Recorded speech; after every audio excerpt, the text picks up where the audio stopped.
With the old Hallow Eve season coming to an end, the veil of the spirit world goes back to the after realms.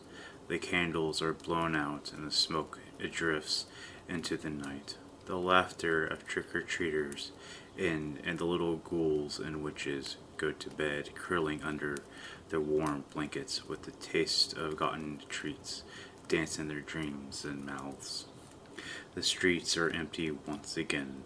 Only the sound of dead, dried leaves and party-goers coming home break the silence of the night.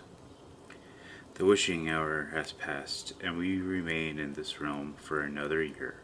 For today is All Hallows Mass, or Saints' Day, a day to remember the dead. Here are 4 stories to continue the spirit of Halloween into the next year.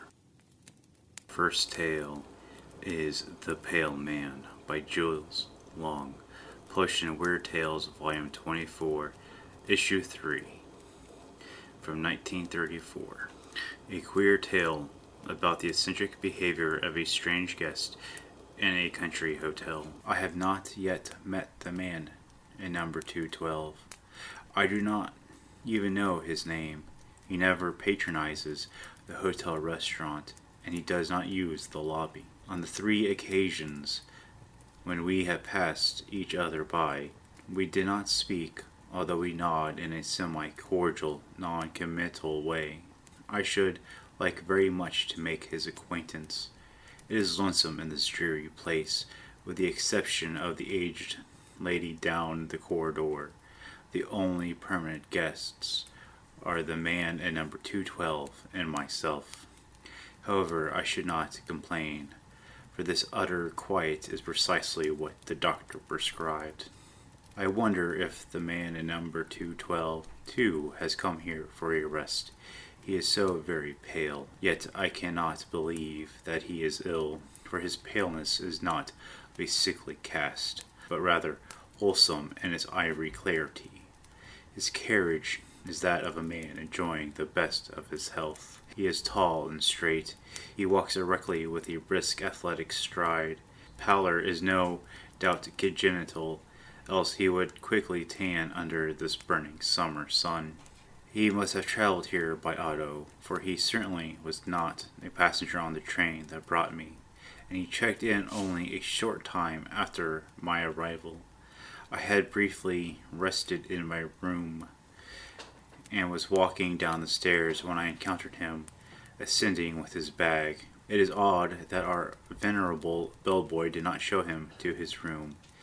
It is odd, too, that with so many vacant rooms in the hotel, he should have chosen number 212 at the extreme rear. The building is long, narrow affair, 3 stories high. The rooms are all on the east side, as the west wall is flush with a decrepit business building. The corridor is long and drab, and stiff, bloated paper exudes a musty and unpleasant odor. The feeble electric bulbs that light it shine dimly, as from a tomb. Revolted by this corridor, I insisted vigorously upon being given number 201, which is at the front and blessed with southern exposure. The room clerk, a disagreeable fellow with a Hitler mustache, was very reluctant to let me have it, as it is ordinarily reserved for his most profitable transient trade. I fear my stubborn insistence has made him an enemy. If only I had been as self-assertive 30 years ago, I should now be a full-fledged professor instead of a broken-down assistant. I still smart from the cavalier manner in which the president of the university summarily recommended my vacation. No doubt he acted for my best interests. The people who have dominated my poor life invariably have. Oh well, the summer's rest will probably do me considerable good. It is pleasant to be away from the university. There is something positively gratifying about the absence of graduate student faces, if only it were not so lonely. I must devise a way of meeting the pale man in number 212. Perhaps the room clerk can arrange matters. I have been here exactly a week, and if there is a friendly soul in this miserable town, he has escaped my notice. Although the tradespeople accept my money with flattering eagerness, they studiously avoid even the most casual conversation. I'm afraid I can never cultivate their society unless I can arrange to have my ancestors recognized as local residents for the last 150 years. Despite the coolness of my reception, I have been frequently venturing abroad. In the back of my mind, I have cherished hopes that I might encounter the pale man in number 211. Incidentally, I wonder why he has moved from number 212. There is certainly little advantage in coming only one room nearer to the front. I noticed the change yesterday when I saw him coming out of his room. He nodded again, and this time I thought I detected a certain malign satisfaction in his somber black eyes. He must know that I am eager to make his acquaintance. Yet his manner forebode overtures.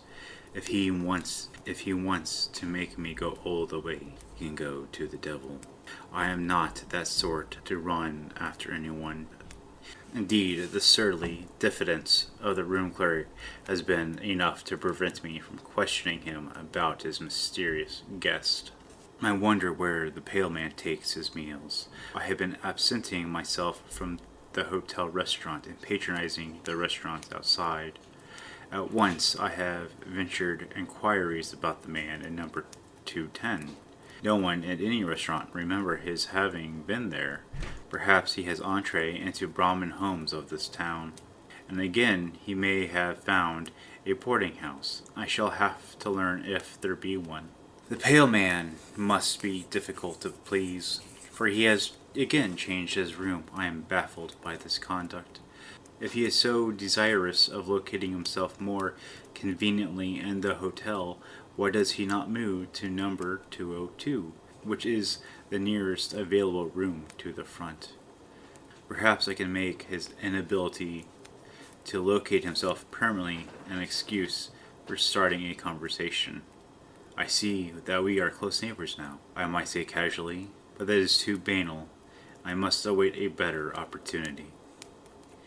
He has done it again. He is now occupying number 209. I am intrigued by his little game. I waste hours trying to fathom its point. What, perhaps, motivate could I have? I should think he would get on the hotel people's nerves. I wonder what our combination bellhop chambermaid thinks of having to prepare 4 rooms for a single guest. If he were not stone deaf, I would ask him. At this point, I feel too exhausted to attempt such an enervating conversation. I am tremendously interested in the pale man's next move. He must either skip a room or remain where he is. For a permanent guest, a very old lady occupies number 208. She has not budged from her room since I have been here. I imagine that she does not intend to. I wonder what the pale man will do. I await his decision with nervous excitement of a devotee of the track on the eve of a big race. After all, I have so little diversion. Well, the mysterious guest was not forced to remain where he was, nor did he have to skip a room. The lady in number 208 simplified matters by conveniently dying. No one knows the cause of her death, but is generally attributed to old age. She was buried this morning. I was among the curious few who attended her funeral. When I returned home from the mortuary, I was in time to see the pale man leaving her room. Already he has moved in. He favored me a smile whose meaning I tried in vain to decipher. I cannot but believe that he meant it to have some significance. He acted as if there were between us some secret that I failed to appreciate. But then perhaps the smile was meaningless, after all, only ambiguous by chance, like that of the Mona Lisa. My man of mystery now resides in number 207. I am not the least surprised. I would have been astonished if he had not made his scheduled move. I have almost given up trying to understand his eccentric conduct. I do not know a single thing more about him than I knew the day he arrived. I wonder whence he came. There is something indefinably foreign about his manner. I am curious to hear his voice. I like to imagine that he speaks the exotic tongue of some faraway country.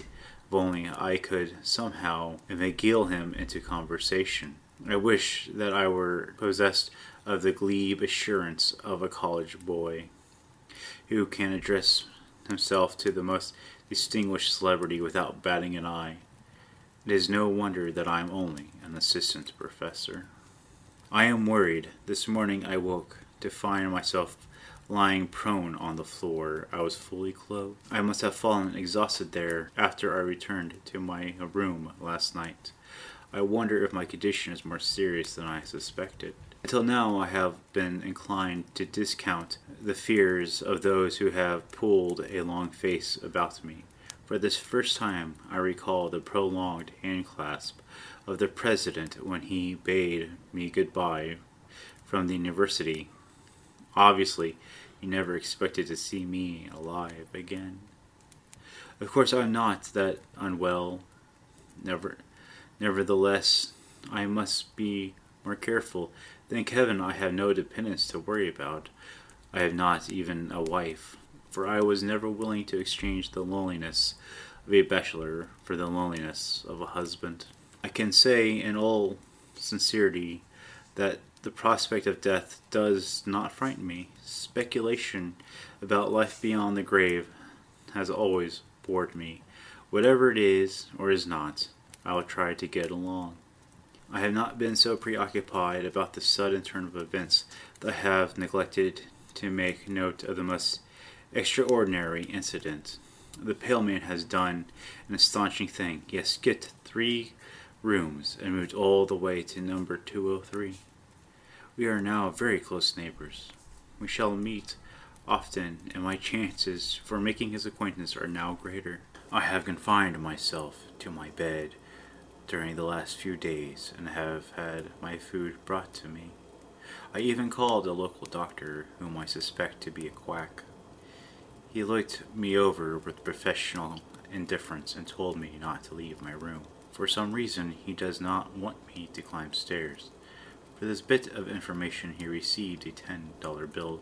As he fished out of my coat pocket, a pickpocket could not have done. He had not been gone long when I was visited by the room clerk. That worthy suggested, with a great show of kindly concern, facilities of the local hospital. It was so modern and all that, with more firmness than I have been able to muster in a long time. I gave him to understand that I intend to remain where I am. Frowning sullenly, he stifled, retired. The doctor must have pushed long enough downstairs to tell him a pretty story. It is so obvious that he is frightened I shall die in his best room. The doctor must have paused long enough downstairs to tell him a pretty story. It is obvious that he is afraid I shall die in his best room. The pale man is up to his old tricks. Last night, when I trotted down the hall, the door of number 202 was ajar. Without thinking, I looked inside. The pale man sat in a rocking chair, idly smoking a cigarette. He looked into my eyes and smiled that peculiar ambiguous smile that so deeply puzzled me. I moved on down the corridor, not so much mystifying as annoyed. The whole mystery of the man's conduct is beginning to irk me. It is all so inane, so utterly lacking in motive. I feel that I shall never meet the pale man, but at least I am going to learn his identity. Tomorrow I shall ask for the room clerk and deliberately interrogate him. I know now. I know the identity of the pale man. I know the meaning of his smile. Early this afternoon I summoned the room clerk to my bedside. "Please tell me," I asked abruptly, "who is the man in 212? The clerk stared wildly and uncomprehending. "You must be mistaken. The room is unoccupied." "Oh, but it is," I snapped in irritation. "I myself saw the man there only 2 nights ago. He is tall, handsome fellow with dark eyes and hair. He is unusually pale. He checked in the day I arrived. The hotel man regarded me dubious, as if I were trying to impose upon him. But I assure you, there is no such person in this house. As for his checking in when you did, you were the only guest we registered that day. But I assure you, there is no such person in this house. As for his checking in when you did, you were the only person we registered that day. What? Why, I've seen him 20 times. First, he had number 212 at the end of the corridor. Then he kept moving towards the front. Now he's next door at number 202. The room clerk threw up his hands. "You're crazy," he exclaimed, and saw that he meant what he said. I shut up at once and dismissed him. After he had gone, I heard him rattling the knob of the pale man's door. There is no doubt that he believes the room to be empty. Thus it is that I can now understand the events of the past weeks. I now comprehend the significance of the death in number 207. I even feel partially responsible for the old lady's passing. After all, I brought the pale man with me. But I was not I who fixed his path. Why he chose to approach me room after room through the length of this dreary hotel, why his path crossed the threshold of the woman in number 207, those mysteries I cannot explain. I suppose I should have guessed his identity when he skipped the 3 rooms the night I fell unconscious upon the floor. In a single night of triumph, he advanced until he was almost to my door. He will be coming by and by to inhabit this room, his ultimate goal. When he comes, I shall at least be able to return his smile of grim recognition. Meanwhile, I have only to wait beyond my bolted door. The door swings slowly open. Our next story is V by Nikolai Gogol. The V is a monstrous creature of popular fancy. It is the name which the inhabitants of Little Russia give the king of the gnomes, whose eyelashes reach to the ground. The following story is a specimen of such folklore. I have made no alterations, but reproduction it in the sample form in which I hear it. Author's note. As soon as the clear seminary bell began sounding in Kiev, in the morning the pupils would come flocking from all parts of the town. The students of grammar, rhetoric, philosophy, and theology hastened with their books under their arms over the streets. The grammarians were still mere boys. On the way they pushed against each other and quarreled with shrill voices. Nearly all of them wore torn or dirty clothes, and their pockets were always crammed with all kinds of things: push bones, pipes made out of pens, remains of confectionery, and sometimes even young sparrows. The latter would sometimes begin to chirp in the midst of deep silence in school, and bring down possessors several canings and thrashings. The rich Corians walked in a more orderly way. Their clothes were generally untorn. On the other hand, their faces were often strangely decorated. One had a black eye, and the lips of another resembled a single blister. Those spoke to each other in tenor voices. The philosophers talked in a tone an octave lower. In their pockets they only had fragments of tobacco, never whole cakes of it, for what they could get a hold of they used at once. They smelt so strongly of tobacco and brandy that a workman passing by them would often remain standing and sniffing with his nose in the air like a hound.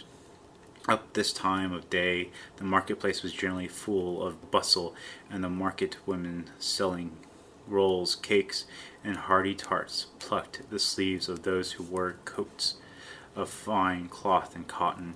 Young sir, here, here," they cried from all sounds. Bowls and cakes and tasty tarts were delicious. I have baked them myself." Another drew something long and crooked out of her basket and cried, "Here, a sausage, young sir, buy a sausage." "Don't buy anything from her," cried a rival. "See how greasy she is. A dirty nose and hands she has." But the market woman carefully avoided appealing to the philosophers and the theologians, for those only took handfuls of edibles merely to taste them. arrived at the seminary, the whole crowd of students dispersed into the low, large classrooms with small windows, broad doors, and blackened benches. Suddenly they were filled with many-toned murmur. The teachers heard the pupils' lessons repeated, some in shrill and others in deep voices which sound like a distant boom. While the lessons were being said, the teachers kept a sharp eye open to see whether pieces of cake or other dainties were protruding from the pupils' pockets. If so, they were promptly confiscated. When this learned crowd somewhat arrived earlier than usual, or when it was known that the teachers would come somewhat late, a battle would ensue, as though planned by general argument. In this battle all had to take part, even the monitors who were appointed to look after the order and morality of the whole school. Two theologians generally argued the conditions of the battle, whether each class should split into two sides or whether all pupils should divide themselves into two halves. In each case, the grammarians began the battle, and after Jacorians had joined in, the former retired and stood on the benches in order to watch the fortunes of the fray. Then came the philosophers with long black mustaches, and finally the thick-necked theologians. The battle began. The battle generally ended in victory for the latter. The philosophers retired to a different classroom, rubbing their aching limbs and throwing themselves on the benches to take breath. When the teacher, who in this own time had taken part in such contest, entered the classroom, he saw by the heated faces of his pupils that the battle had been very severe, and while he caned the hands of the Rhegians, in another room another teacher did the same to the philosophers. On Sundays and festival days, the seminarians took puppet theaters to citizens' houses. Sometimes they acted a comedy, and in that case it was always a theologian who took the part of the hero or heroine. Potafart or Herodias, etc. As a reward for their exertions, they received a piece of linen, a sack of maize, half a roast of goose, or something similar. All the students, lay and clerical, were very poorly provided with means for procuring themselves necessary substance, but at the same time very fond of eating, so that, however much food was given to them, they were never satisfied, and the gifts bestowed by rich landowners were never adequate for their needs.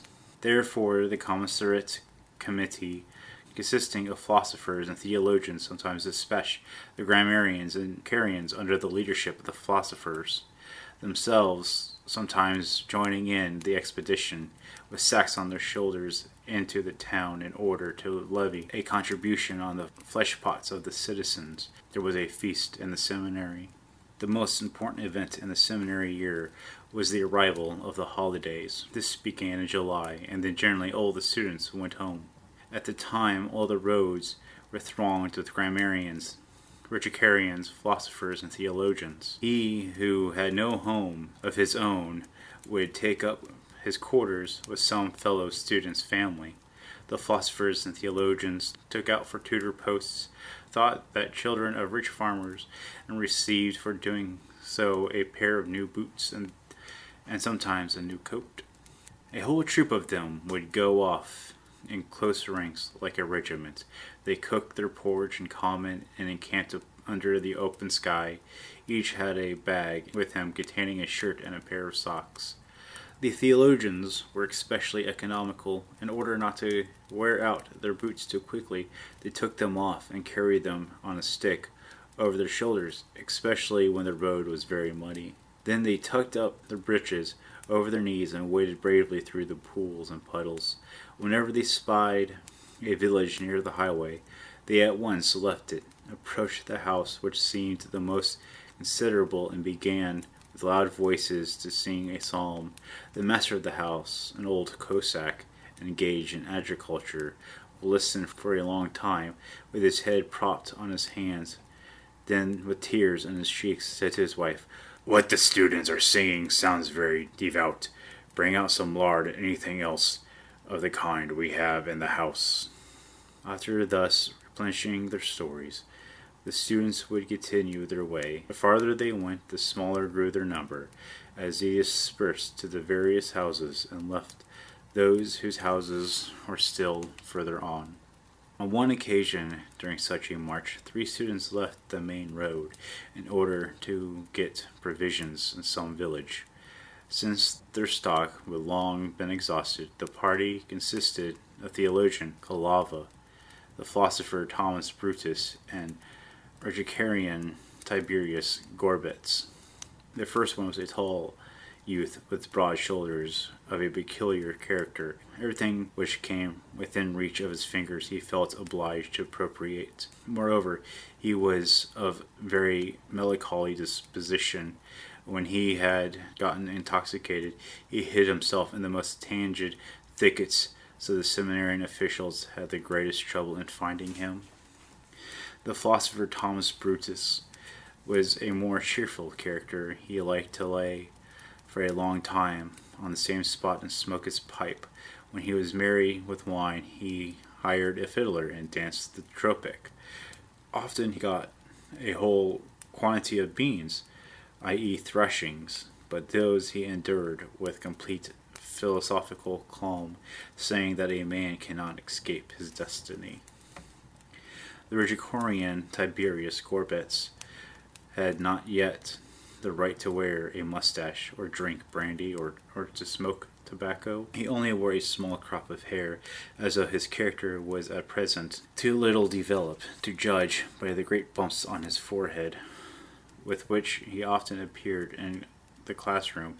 It might be expected that someday he would be a vigilant fighter.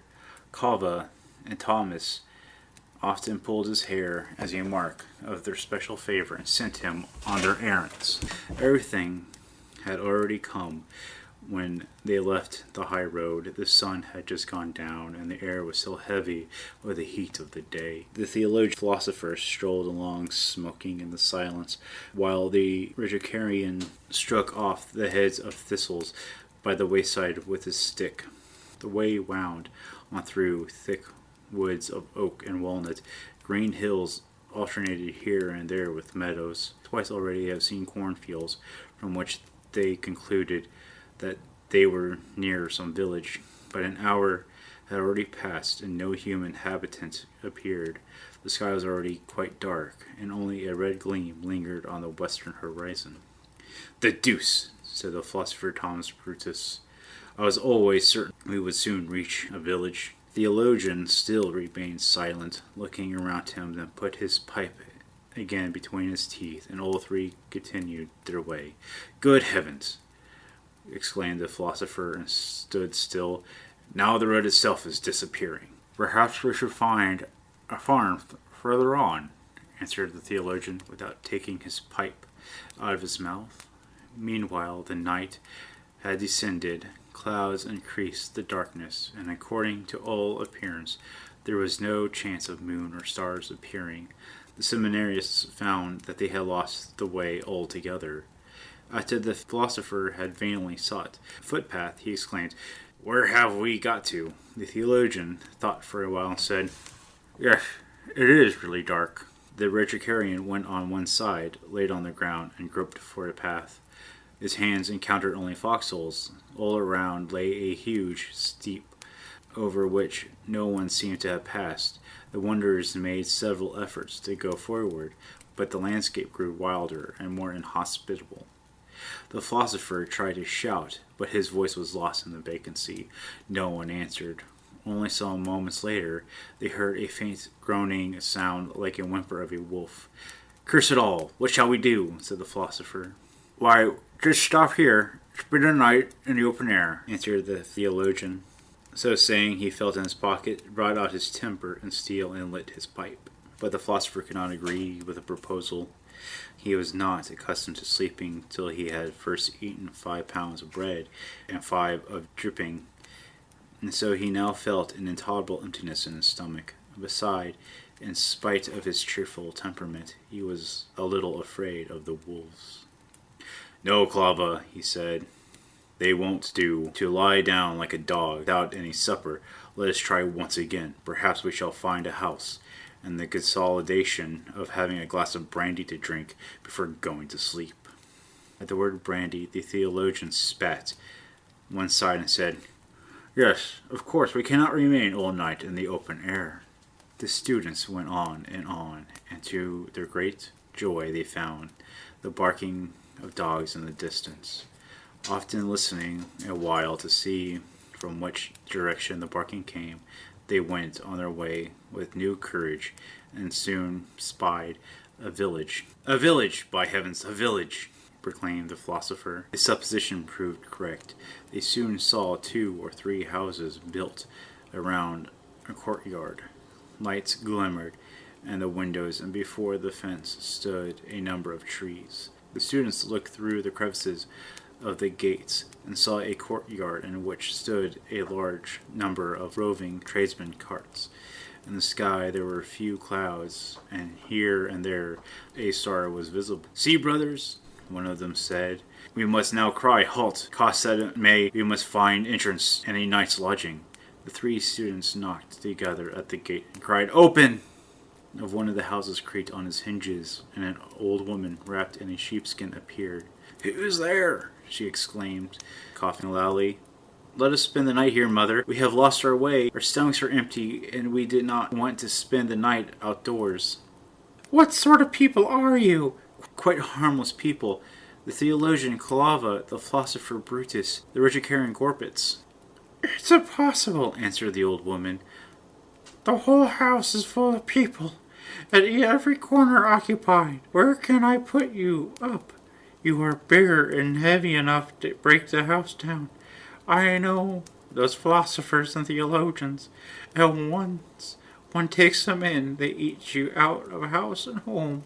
Go further on, there is no room here for you." "Have pity on us, mother. How can you be so heartless? Don't let Christians perish. Put us up where you like, and if we eat up your provisions or do any other damage, may our hands wither up and all the punishments of heaven light on us." The woman seemed a little touched.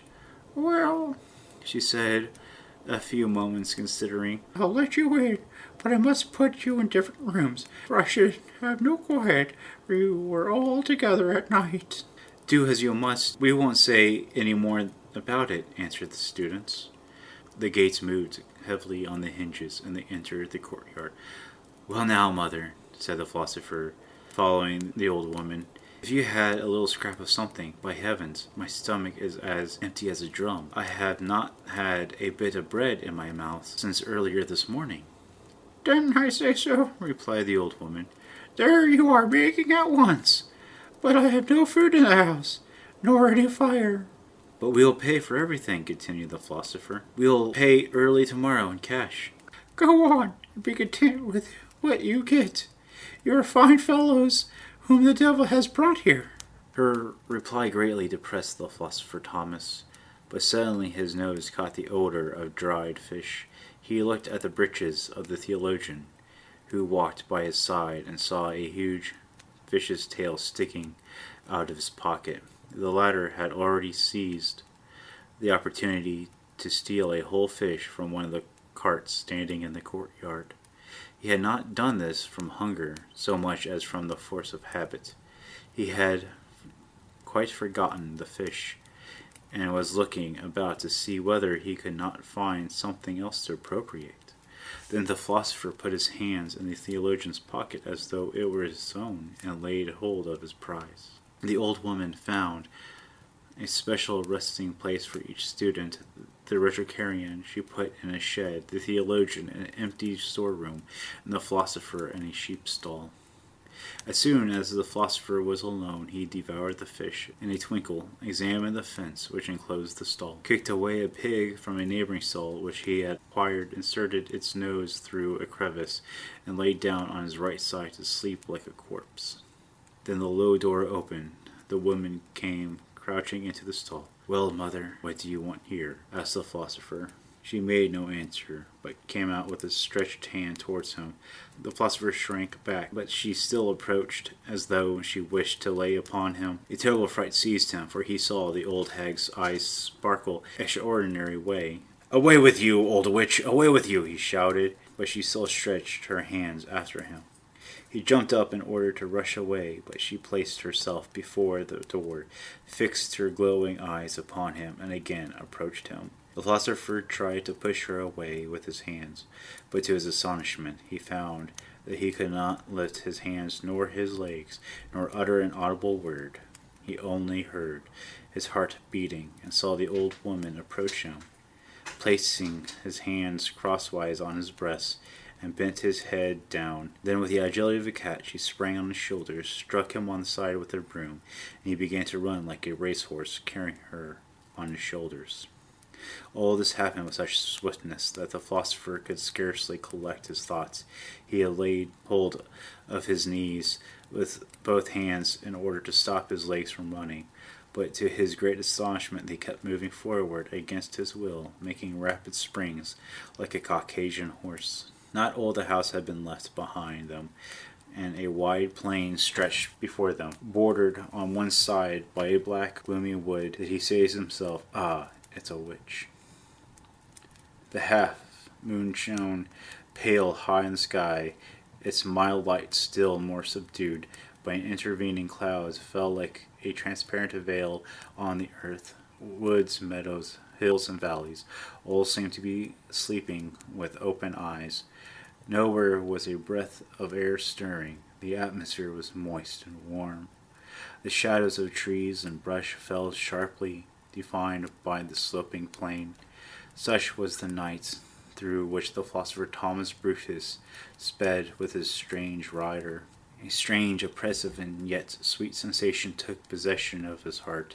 He looked down and saw how the grass beneath his feet seemed to be quite deep and far and wide.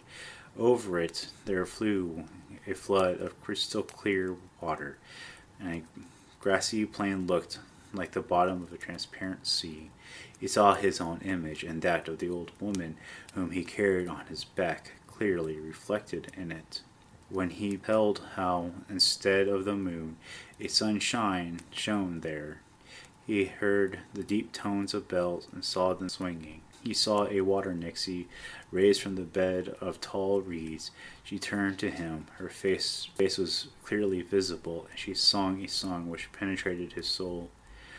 Then she approached him and clearly reached the surface of the water, on which she burst into laughter and again disappeared. Did you see it or did you not see it? Was he dreaming or was he awake? But what was that below? Wind or music? It sounded, drew nearer, and penetrated his soul like a song, and rose and fell. What is it? He thought, as he gazed into the depths and still sped rapidly along. The precipitation flowed from him in streams. He experienced simultaneously a strong feeling of oppression and delight in all his being. Often he felt as though he had no longer a heart, and pressed his hands on his breast with alarm. Weary to death, he began to repeat all the prayers which he knew, and all the formulas of exorcism against evil spirits. Suddenly he experienced a certain relief. He felt that his pace was slacking, and the witch weighed less heavy on his shoulders, and the thick herbage of the plain was again beneath his feet. Nothing special to remark about it. "Splendid," said the philosopher Thomas, and began to repeat his exorcism in a still louder voice. Then suddenly he wrenched himself away from under the witch and sprang on her back in his turn. She began to run with short, trembling steps, indeed, and so rapidly that he could hardly breathe. So swift did she run that she hardly seemed to touch the ground. They were still on the plain, but owing the rapidity of the flight, everything seemed indistinct and confused before his eyes. He seized the stick that was laying on the ground. He began to belabor the hag with all his might. She uttered a wild cry, which at first sounded raging and then threatening. Then it became gradually weaker and more gentle, till at last it sounded quite low, like the pleasant tones of a silver bell, so that it penetrated his innermost soul. Involuntarily the thoughts passed through his mind, "Is she really an old hag?" I cannot go further," she said in a faint voice, and sank to the earth. He knelt beside her and looked in her eyes. The dawn was red in the sky, and the distant glimmering the gilt domes of the church of Kiev. Before him lay a beautiful maiden with thick, disheveled hair and long eyelashes. Unconsciously, she had stretched out her white bare arms. Her tear-filled eyes gazed at the sky. Thomas trembled like an aspen leaf. Sympathy and a strange feeling of excitement and hitherto unknown fear overpowered him. He began to run with all his might. His heart beat violently. He could not explain to himself what a strange, new feeling had seized him. He did not wish to return to the village, but hastened towards Kiev, thinking all the way as he went of his weird, unaccountable adventure. There were hardly any students left in the town. They were all scattered out about the country, and had either taken tutors' posts or simply lived without occupation. And for the farms in Little Russia, one can live comfortably and at ease without paying a farthing. The great half-decayed building in which the seminary was established was completely empty, and however much the philosophers searched in all its corners for a piece of lard and bread, he could not find the hard biscuits which seminarists were in habit of hiding. But the philosopher found means of extricating himself from his difficulties by making friends with a certain young widow in the marketplace who sold ribbons. The same evening, himself being stuffed with cakes and fowl, in fact, it is impossible to say how many things were placed before him on a table in an arbor shaded with cherry trees. Later on the same evening, the philosopher was to be seen in an alehouse. He lay on a bench, smoked his pipe in his usual way, and threw the Jewish publican a gold piece. He had a jug of ale standing before him, looking on all who went in and out in a cold-blooded, self-satisfying way, and thought no more of his strange adventure.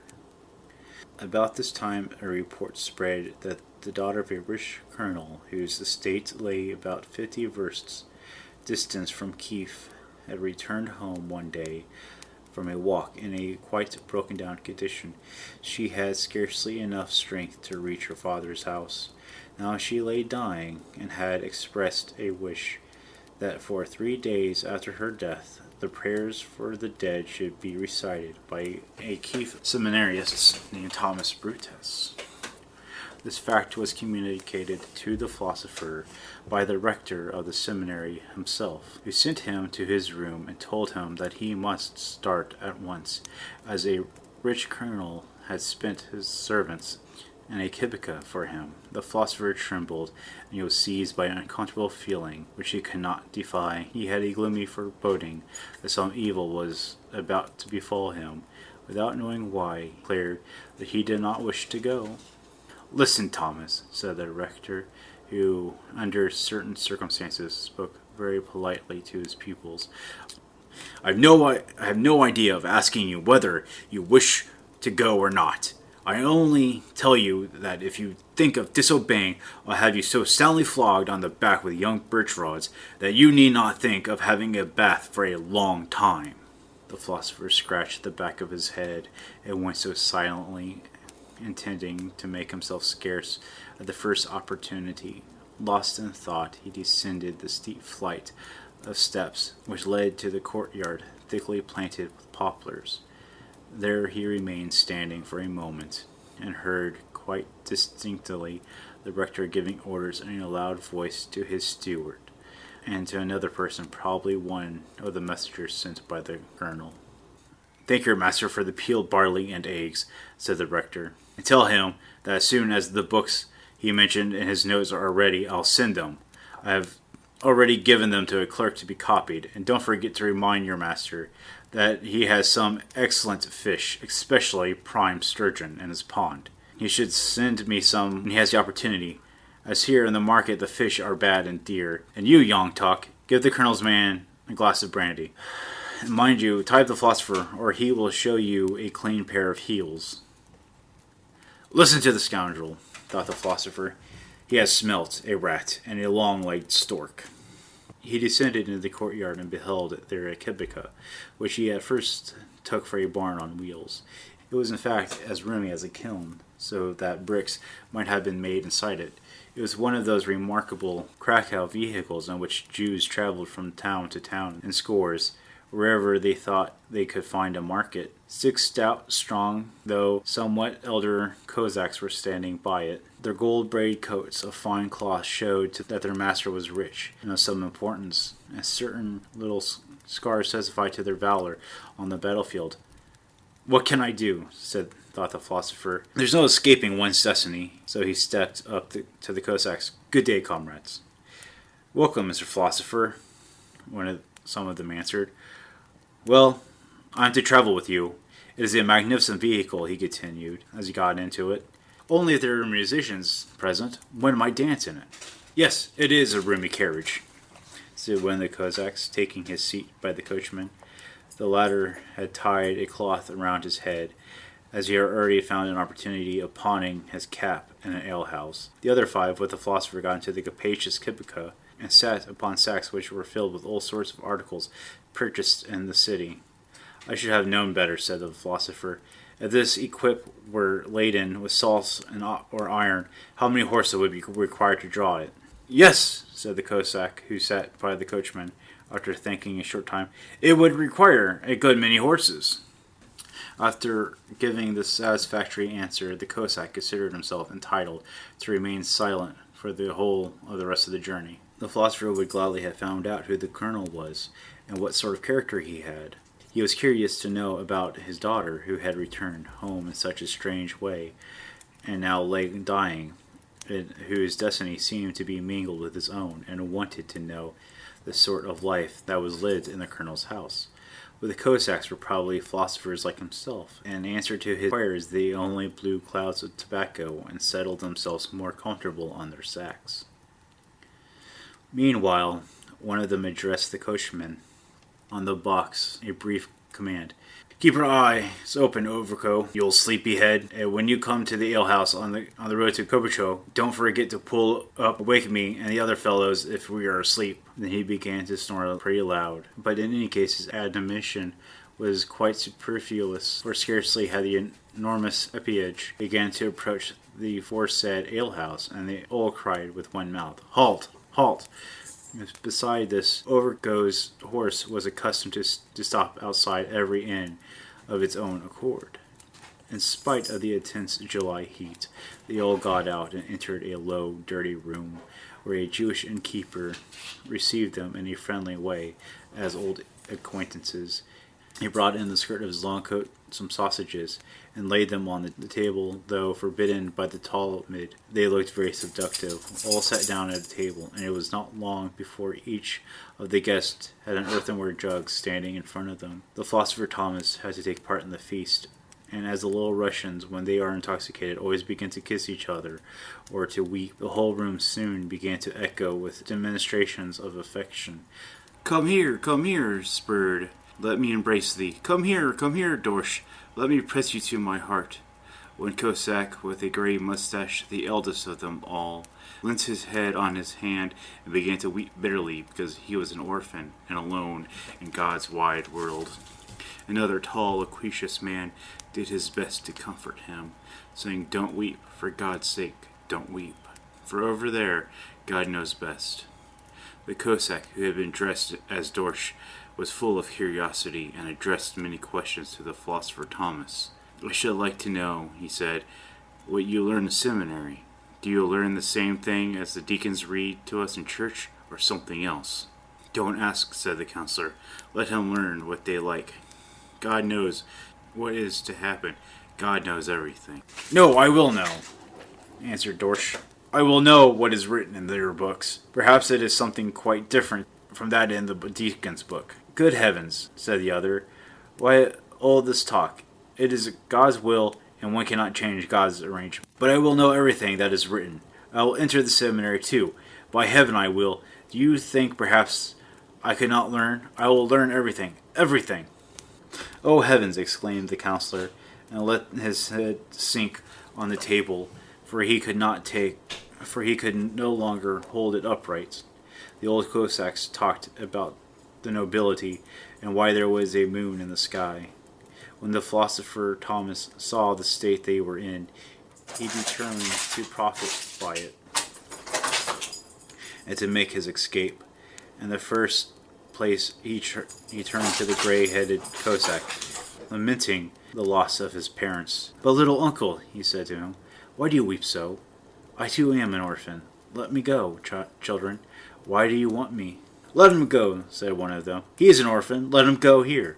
He is an orphan. Let him go where he likes." They were about to take him outside themselves when the one who had displayed a special thirst for knowledge stopped them and said, "No!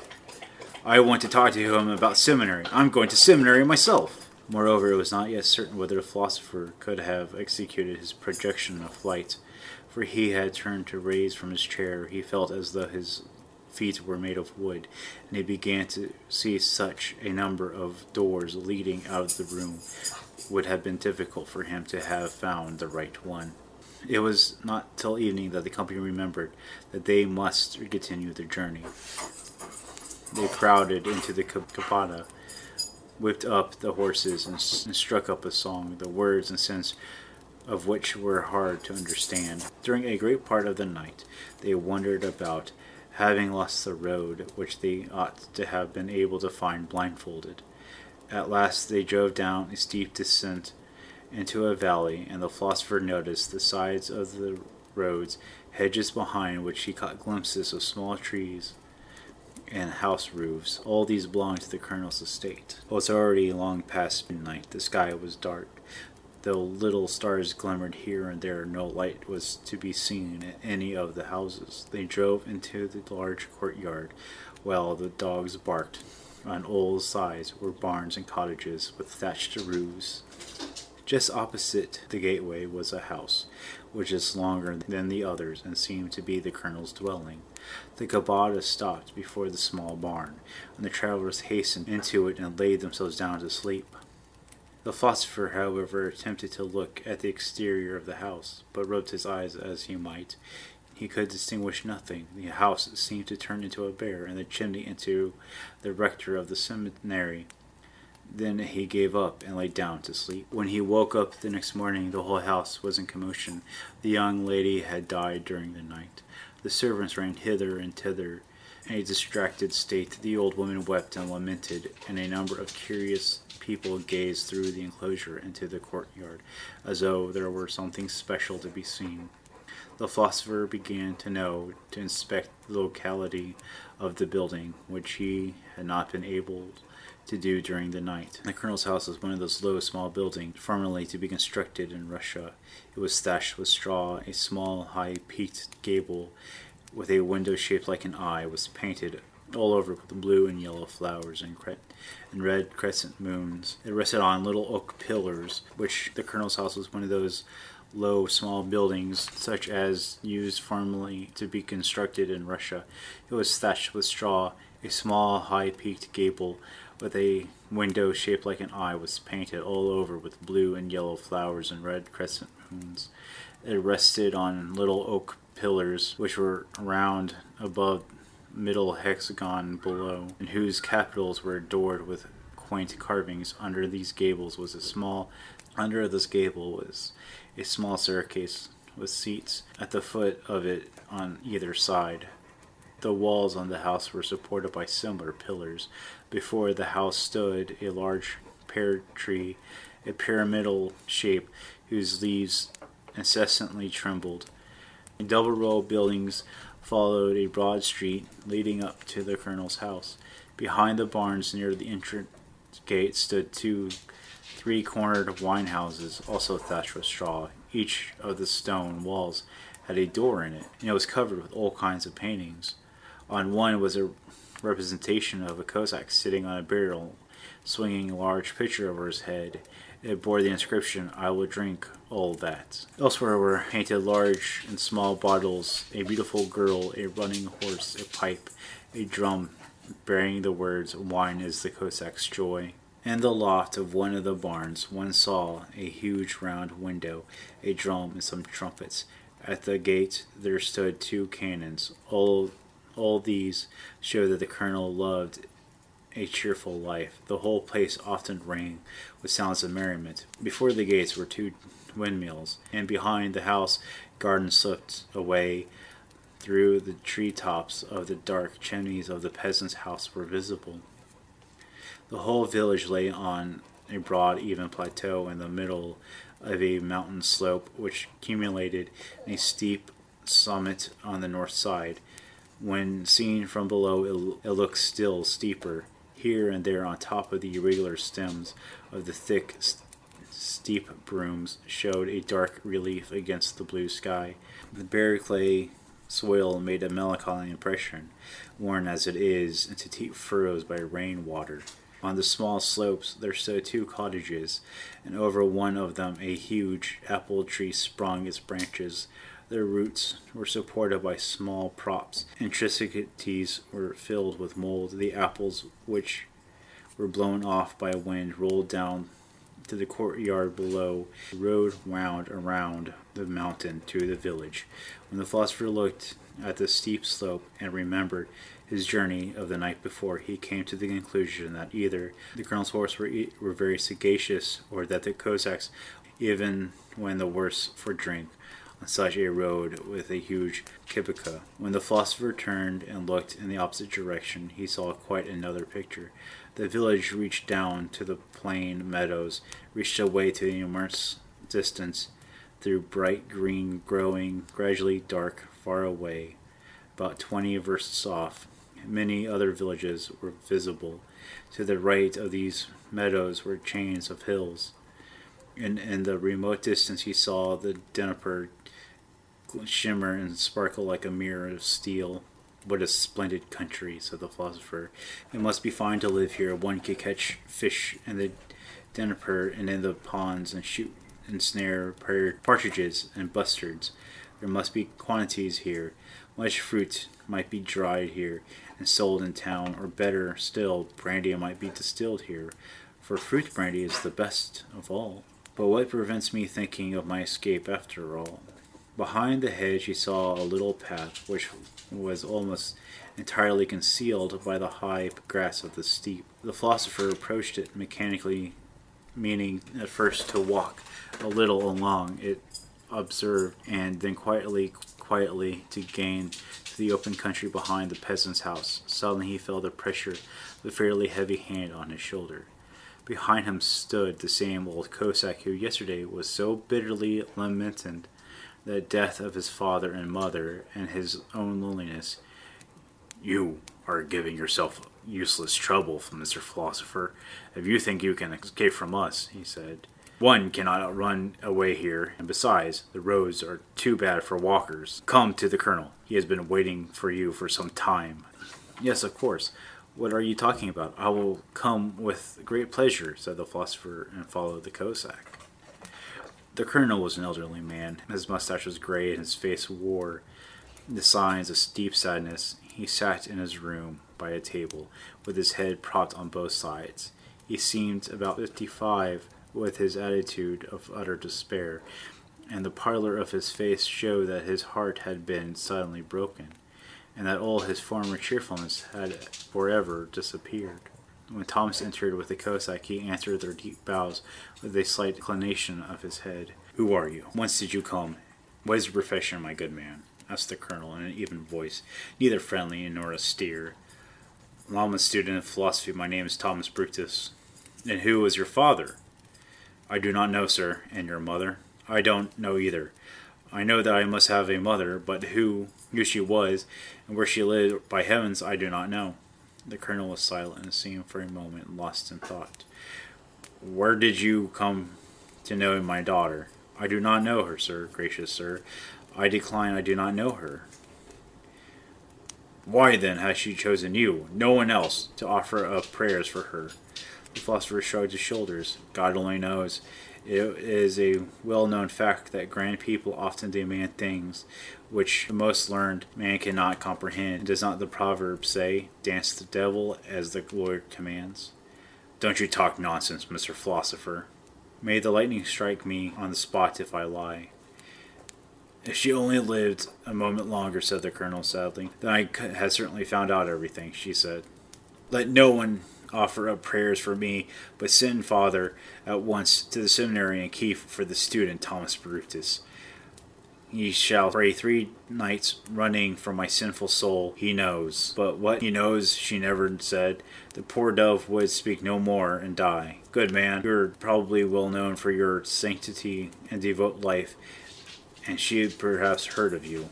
What, of me? Said the philosopher, and took a step back in amazement. I, sanctity, he exclaimed, and stared at the colonel. God help us, gracious sir. What are you saying? It's only last Holy Thursday that I paid a visit to the tart shop. Well, she said, at any rate, I've been arrangement, and you must begin your duties today. I should like to remark to your honor, naturally everyone who knows the Holy Scripture at all can in his measure, but I believe I would be better on occasion to send a deacon or subdeacon. They are learned people and know exactly what it is to be done. I have not got a good voice nor an official standing. You may say what you like, but I shall carry out all my dove's wishes. If you read the prayers for her 3 nights through the proper way, I'll reward you, and if not, I advise the devil himself not to oppose me. The colonel spoke the last words in such an empathetic way that the philosopher quite understood him. Follow me, said the colonel. They went into the hall. The colonel opened the door, which was opposite of his own. The philosopher remained for a few moments in the hall in order to look about him. Then he stepped over the threshold with certain nervousness. The whole floor of the room was covered with dark cloth, and a corner under the icons of the saints. On the table covered with a gold-bordered velvet cloth lay the body of the girl. Tall candles round which were wounded branches of the camellia stood at her head and feet and burned dimly in the broad daylight. The face of the dead was not to be seen, as the unconscionable father sat before his daughter, with his back turned to the philosopher. The words which the latter overhead filled him with a tearful fear. I do not mourn, my daughter, that in the flower of your age you have prematurely left the earth. To my grief that I mourn, my dove. I do not know my deadly enemy who caused your death. Had I only known that anyone could have conceived the idea of insulting you or of speaking a disrespectful word to you, I swear by heaven he would never have seen his children again. If he had been so old as myself, nor his father and mother, if I had been young, I would have thrown his corpse to the birds of the air and the wild beasts of the steppe. But woe is me, my flower, my dove, my light, will spend the remainder of my life without joy, and wipe the bitter tears which flows out of my old eyes, while my enemy will rejoice and laugh in secret over the helpless old man. He paused, overpowered by grief, and streams of tears flowed down his cheeks. The philosopher was deeply affected by the sight of such inconsolable sorrow. He coughed gently in order to clear his throat. The colonel turned and sighed to him to take his place by the head of the dead girl before a little prayer desk on which some books lay. I can manage to hold out for 3 days, said the philosopher, and then the colonel will fill both my pockets with ducats. He approached the dead girl, and after coughing once again, began to read without paying attention to anything else, and firmly resolved not to look at her face. Soon there was a deep silence, and he saw that the colonel had left the room. Slowly he turned his head in order to look at the corpse. A violent shudder thrilled through him. Before him lay a form of such beauty as is seldom seen upon the earth. It seemed to him that never in a single face had such intensity of expression and harmony of feature been united. Her brow, soft as snow and pure as silver, seemed to be thinking. The fine, regular eyebrows shadowed proudly the closed eyes, whose lashes gently rested on her cheeks, which seemed to glow with secret longings. Her lips still appeared to smile, but at the same time he saw something in those features that appalled him. A terrible depression seized his heart, as when in the midst of dance and song someone began to chant a dirge. He felt as though those ruby lips were colored with his own heart's blood. Moreover, her face seemed dreadfully familiar. "The witch!" he cried out in a voice which sounded strange to himself, and he turned away and began to read the prayers with white cheeks. It was the witch whom he had killed. Part 2. When the sun was sunken below the horizon, the corpse was carried into the church. The philosopher supported one corner of the black draped coffin upon his shoulder and felt an icy cold shiver down through his body. The colonel walked in front of him with his right hand resting at the edge of the coffin. The wooden church, black with age and overgrown with green lichen, stood quiet at the end of the village in gloomy solitude. It was adorned with 3 round cupolas. One stood at a glance that had not been used for divine worship for a long time. Lighted candles standing before almost every icon. The coffin sat down before the altar. Old Colonel kissed his dead daughter once again, and then left the church together with the bearers of the bier, after he had taken his servants to look after the philosopher and to take him back to the church after supper. The coffin bearers, when they returned to the house, all laid their hands on the stove. This custom is always observed in Little Russia by those who have seen a corpse. The hunger which the philosopher now began to feel caused for a while to forget the dead girl altogether. Gradually, all the domestics of the house assembled in the kitchen. It was really a kind of club where they were accustomed to gather. Even the dogs came to the door, wagging their tails in order to have bones and offal thrown to them. If a servant was sent an errand, he always found his way into the kitchen to rest there for a while and to smoke a pipe. All the Cossacks of the establishment lay here during the whole day, on and under the benches. In fact, wherever a place could be found to lay down, moreover, everyone is always leaving something behind in the kitchen, his cap or his whip or something of the sort. But the numbers of the club were not complete till that evening, when the groom came in after tying up his horse in the stable, and the cowherd had shut down his cows into the stalls, and others collected there who were not usually seen in the daytime. During supper time, even the tongues of the laziest sat in motion. They talked of all and everything, of the new pair of breeches which someone had ordered for himself, or what might be in the center of the earth, or the wolf which someone has seen. There were a number of wits in the company, a class which is always represented in Little Russia. The philosopher took place in this with the rest in a great circle which sat around in the kitchen door in the open air. Soon an old woman with a red cap issued from it, bearing both hands a large vessel full of hot glushkis, which she distributed among them. Each drew out of his pocket a wooden spoon or a one-pronged wooden fork. As soon as their jaws began to move a little more and more, and the wolfish hunger was somewhat appeased, they began to talk. The conversation, as might be expected, turned on the dead girl. Is it true, though I cannot understand it, that our young mistress had trafficked with evil spirits? Who? The young lady? Answered Dorsch, whose acquaintance the philosopher had already made at Kebeka. Yes, she was a regular witch. I can swear that she was a regular witch.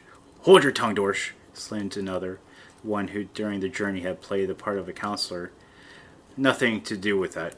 May God have mercy on her. One ought not to talk of such things. But Dorsch was not at all inclined to be silent. He had just visited the wine cellar with the steward on important business, and having stooped 2 or 3 times before 1 or 2 of the casks, he had returned with very cheerful, liquidatious mood. But Dorsch was not all inclined to be silent. He had just visited the wine cellar with the steward on important business, and having stooped 2 or 3 times over 1 or 2 of the caskets, he had returned in a very cheerful, liquidatious mood. Why don't you just ask me to be silent? He answered. She has ridden on my own shoulder, I swear she has. Say, uncle, asked the young shepherd, are there signs by which to recognize the sorceress? No, there are not, answered Dorsch. Even if we knew the Psalter by heart, you could not recognize one. Yes, Dorsch, it is possible not to talk such nonsense, retorted the former counselor. It is not for nothing that God has given some special peculiarity. That learned maintain that each witch has a little tail. Every old woman is a witch, said a gray-headed Cossack quite seriously. Yes, You are a fine lot, retorted the old woman, who entered with a fresh vessel full of fresh glucose. You are great fat pigs. A self-satisfied smile played around the lips of the old Cossack, whose name was Jack Goods, when he found that his remark had touched the old woman on a tender point. The shepherd burst into such a deep and loud explosion of laughter as if two oxen were lowing together. This conversation excited in the philosopher a great curiosity, and wished to obtain more exact information regarding the colonel's daughter. In order to lead the talk back to the subject, he turned to his next neighbor and said, I would like to know more why all the people here think that the young lady was a witch. Has she done harm to anyone or killed them by witchcraft? Yes, there are reports of that kind, answered the man, whose face was flat as a shovel. Who does not remember the huntsman Medica? What was the huntsman Medica got to do with it? Asked the philosopher. Stop, I'll tell you the story, Medica, interrupted Dorsch. No, I'll tell it, said the groom. For he was my grandfather. I'll tell the story, Medica, said Spirit. Yes, Spirit shall tell, exclaimed the whole company, and Spirit began. You, Mr. Philosopher Thomas, do not know Medica, eh? He was an extraordinary man. He knew every dog as though he were his own father. The present huntsman, Nikolai, who sits 3 places away from me, is not fit to hold a candle to him. Though good enough in his own, but compared to Medica, he is a mere milk-soap. You tell this tale splendidly, exclaimed Dorsch, and nodded as a sign of approval. Spirit continued. He saw a hare in a field quicker than you could take a pinch of snuff. He only needed a whistle. Come here, East boy. Come here, Bajraja. And flew away on his horse like the wind, so that you cannot say whether he went quicker than the dog or the dog than he. He could empty a quart pot of brandy in a twinkle of an eye, eh? He was a splendid huntsman. Only for some time he was always had his eyes fixed on the young lady. Either he was falling in love with her, or she had bewitched him. In short, he went to the dogs. He became a regular old woman. Yes, he became the devil knows what. It is not fitting to relate it. Very good, remarked Dorsch. If the young lady only looked at him, he let out the reins slip out of his hands, called Brovka instead of East boy, stumbled, and made all sorts of mistakes. One day when he was carry-combing a horse, the young lady came in to the stables. Listen, Medica, she said, I would like for once to set my foot on you.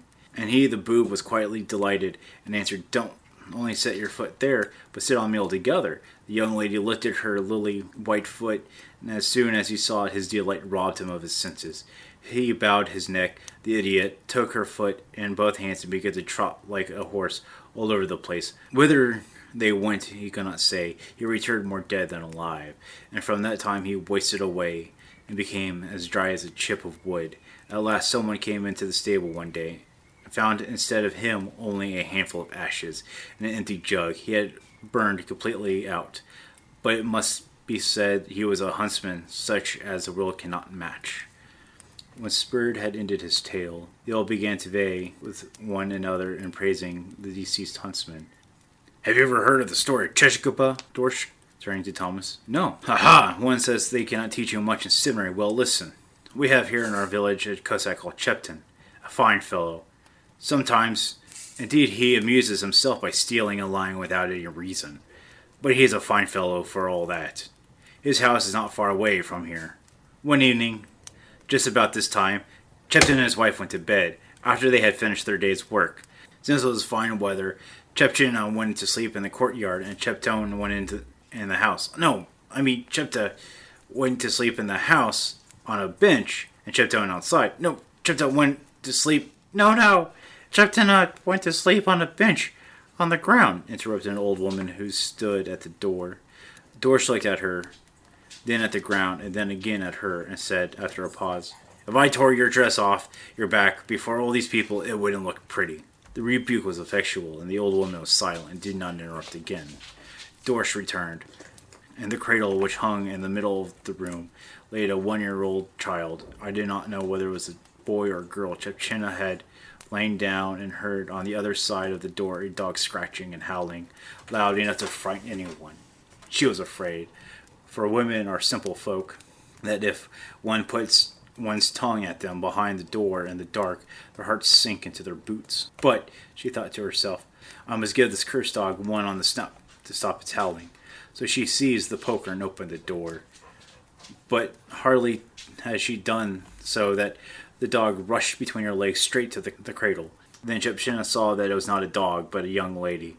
And if it had only been the young lady, she knew her, it wouldn't have mattered, but she looked quite blue. Her eyes sparkled like fierce coals. She seized the child, bit its throat, and began to suck its blood. The Egyptian shrieked, "Oh, my darling child," and rushed out the room.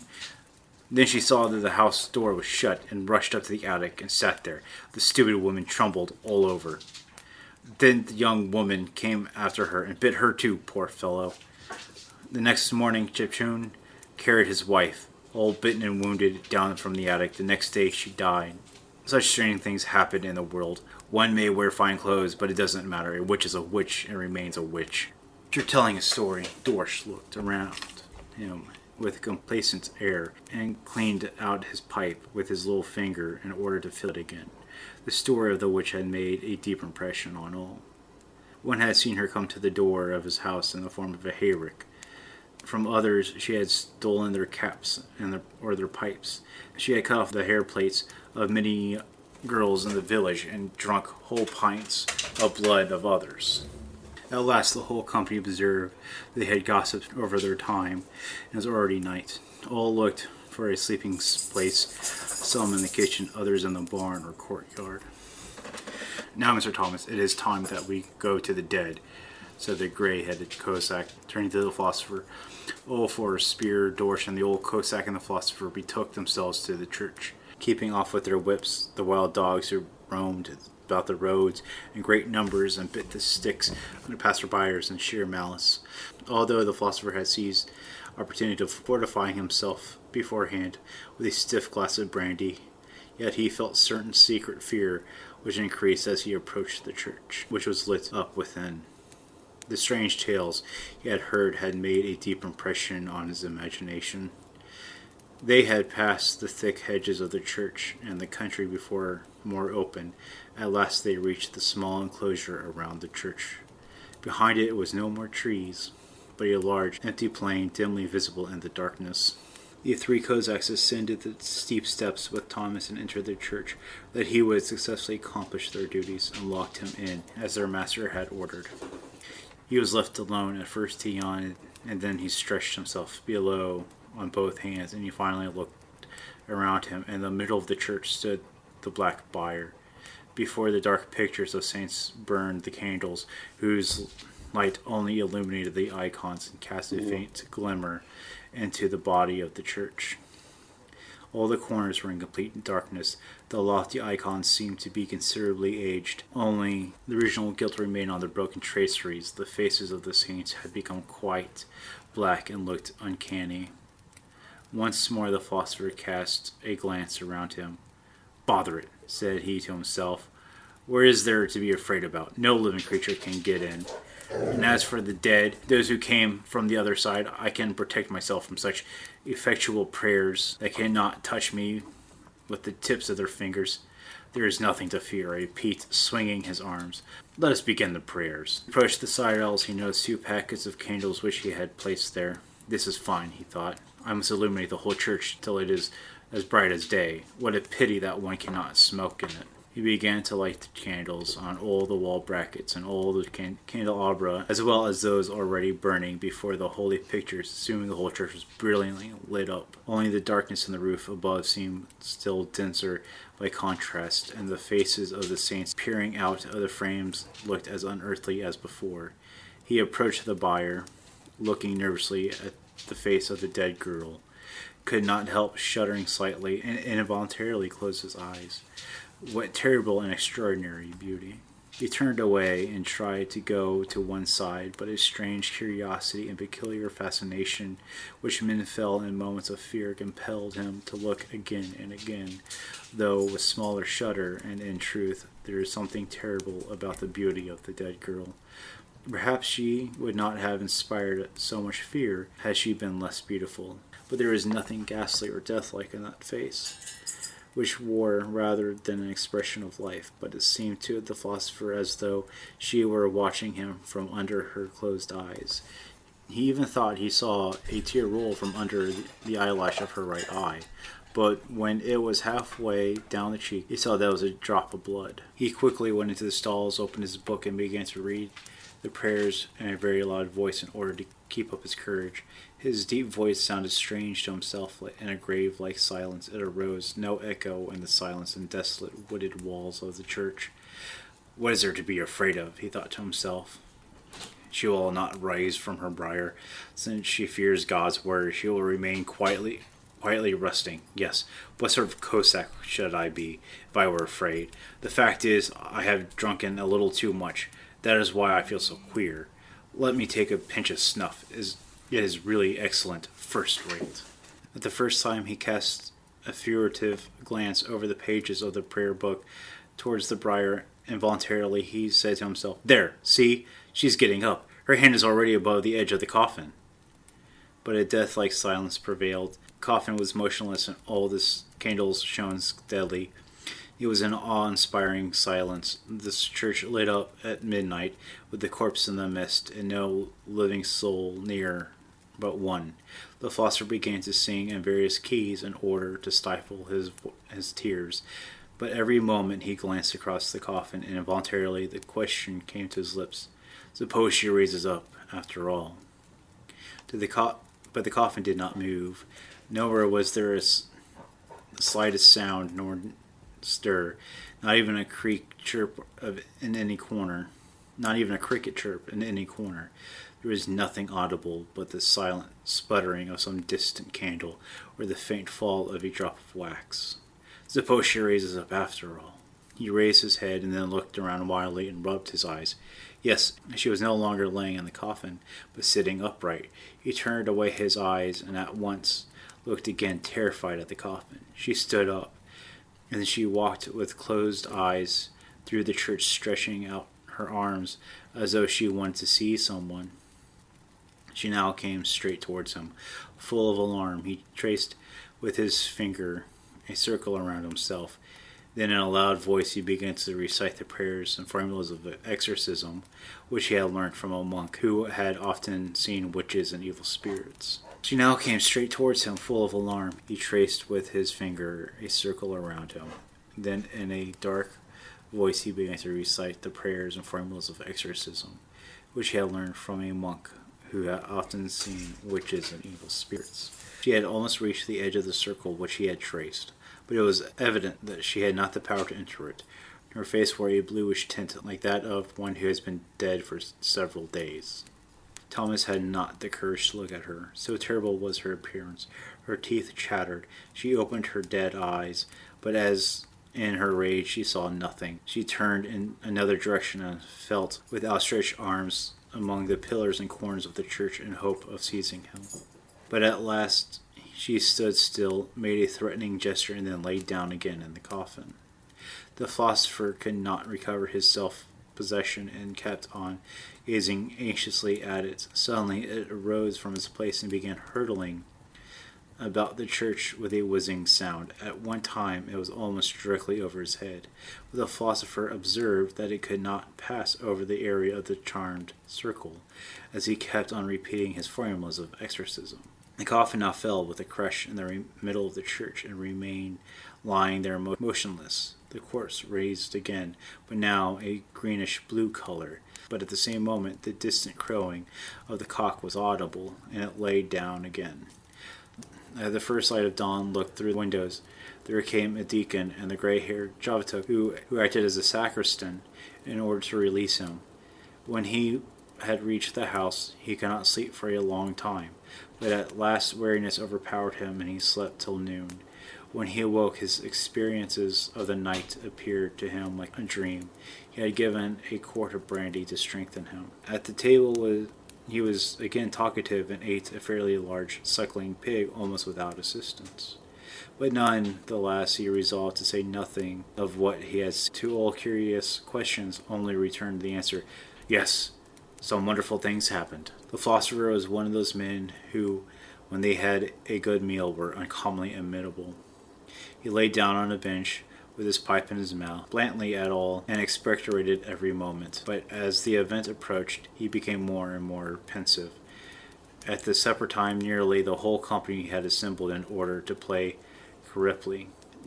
This is a kind of game of skittles in which instead of bulls, long staves are used, and the winner has the right to ride on the back of his opponent.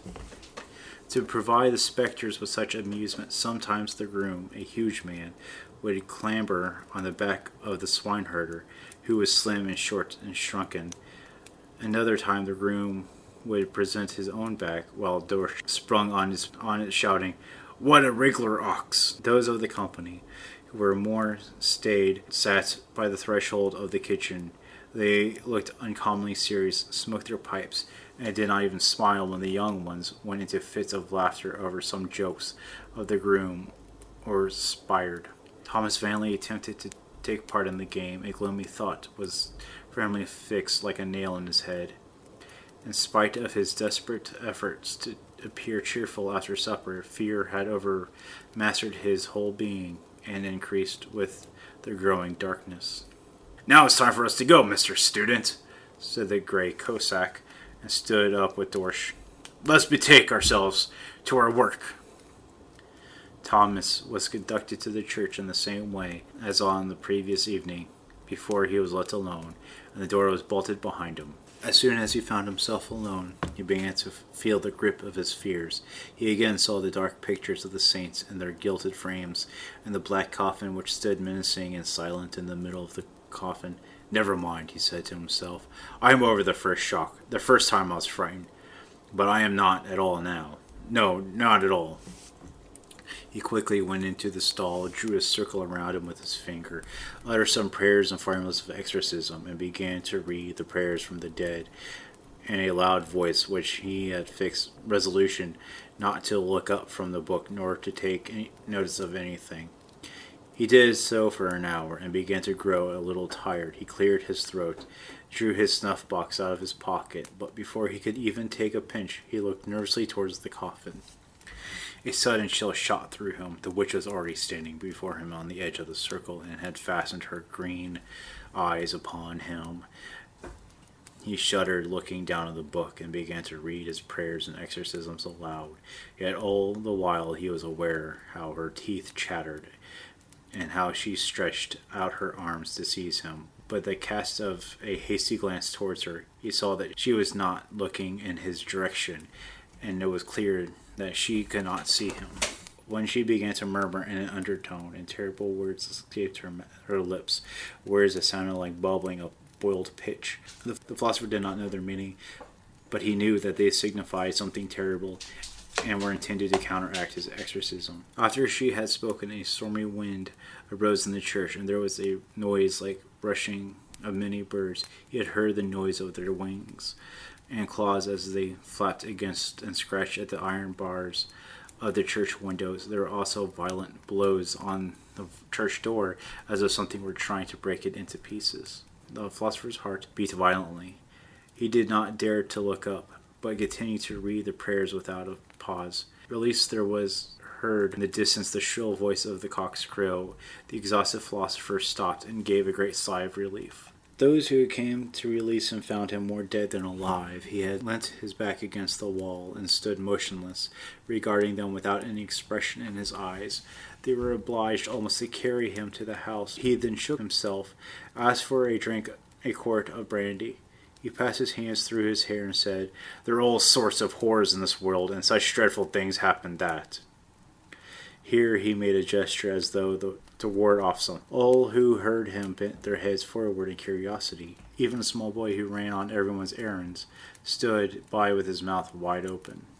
Just then a young woman in a close-fitting dress passed by. She was the old cook's assistant and very coquettish. She always struck something in her bodice by the way of ornament, a ribbon or a flower, or even a piece of paper if she could find something else. "Good day, Thomas," she said, as she saw the philosopher. "Dear me, what happened to you?" she exclaimed, striking her hands together.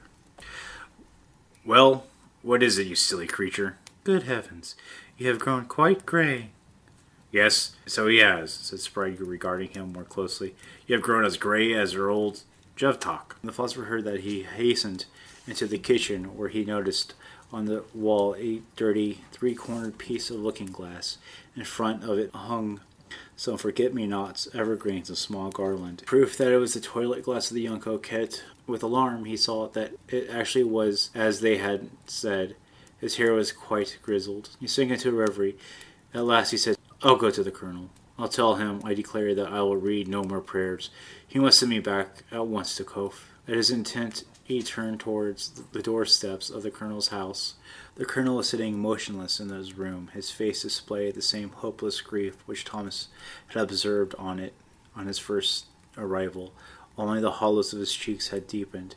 It was obvious that he had very little or no food. A strange paleness made him look almost as though made of marble.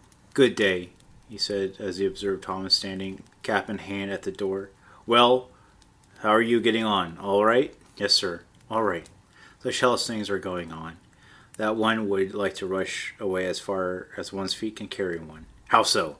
"Your daughter, sir. When one considers the matter, she is, of course, of noble descent. No one can dispute that. But don't be angry, and my God grant her eternal rest." "Very well. What about her?" "She is in the league with the devil.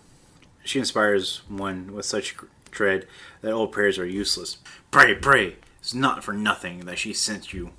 My dove was troubled by her salvation and wished to expel all evil influences by means of prayer. I swear, gracious sir, it is beyond my power." Pray, continued the colonel in the same persistent voice. "There's only one night more. You're doing a Christian's work. I will reward you richly." "However great your rewards may be, I will not read your prayers any more, sir," said Thomas in a tone of decision. "Listen, philosopher," said the colonel in a missing air. "I will not allow any objections. In your seminary you may act as you like, but here it won't work. If I have you nodded, it will be something different to the rector's caning. Do you know what a strong canchuk is?" "Of course I do," said the philosopher in a low voice. "A number of them are insupportable." "Yes, but you don't know how hot my bellows can make it," regarded the colonel, threatening. He sprang up, and his face assumed a fierce, despotic expression, betraying the savagery of his nature, which had been only temporarily modified by grief. After the first flogging, pour on brandy, and then repeat it.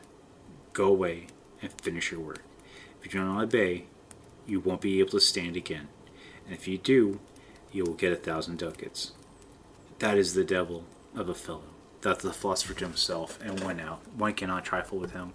But wait a little, my friend. I will escape you so cleverly that even your hounds can't find me. He determined, under any circumstance, to run away, and only waited till the hour after dinner arrived, when all the servants were accustomed to taking a nap on the hay in the barn, and to snore and puff as loudly that it sounded as if machinery had been set up there.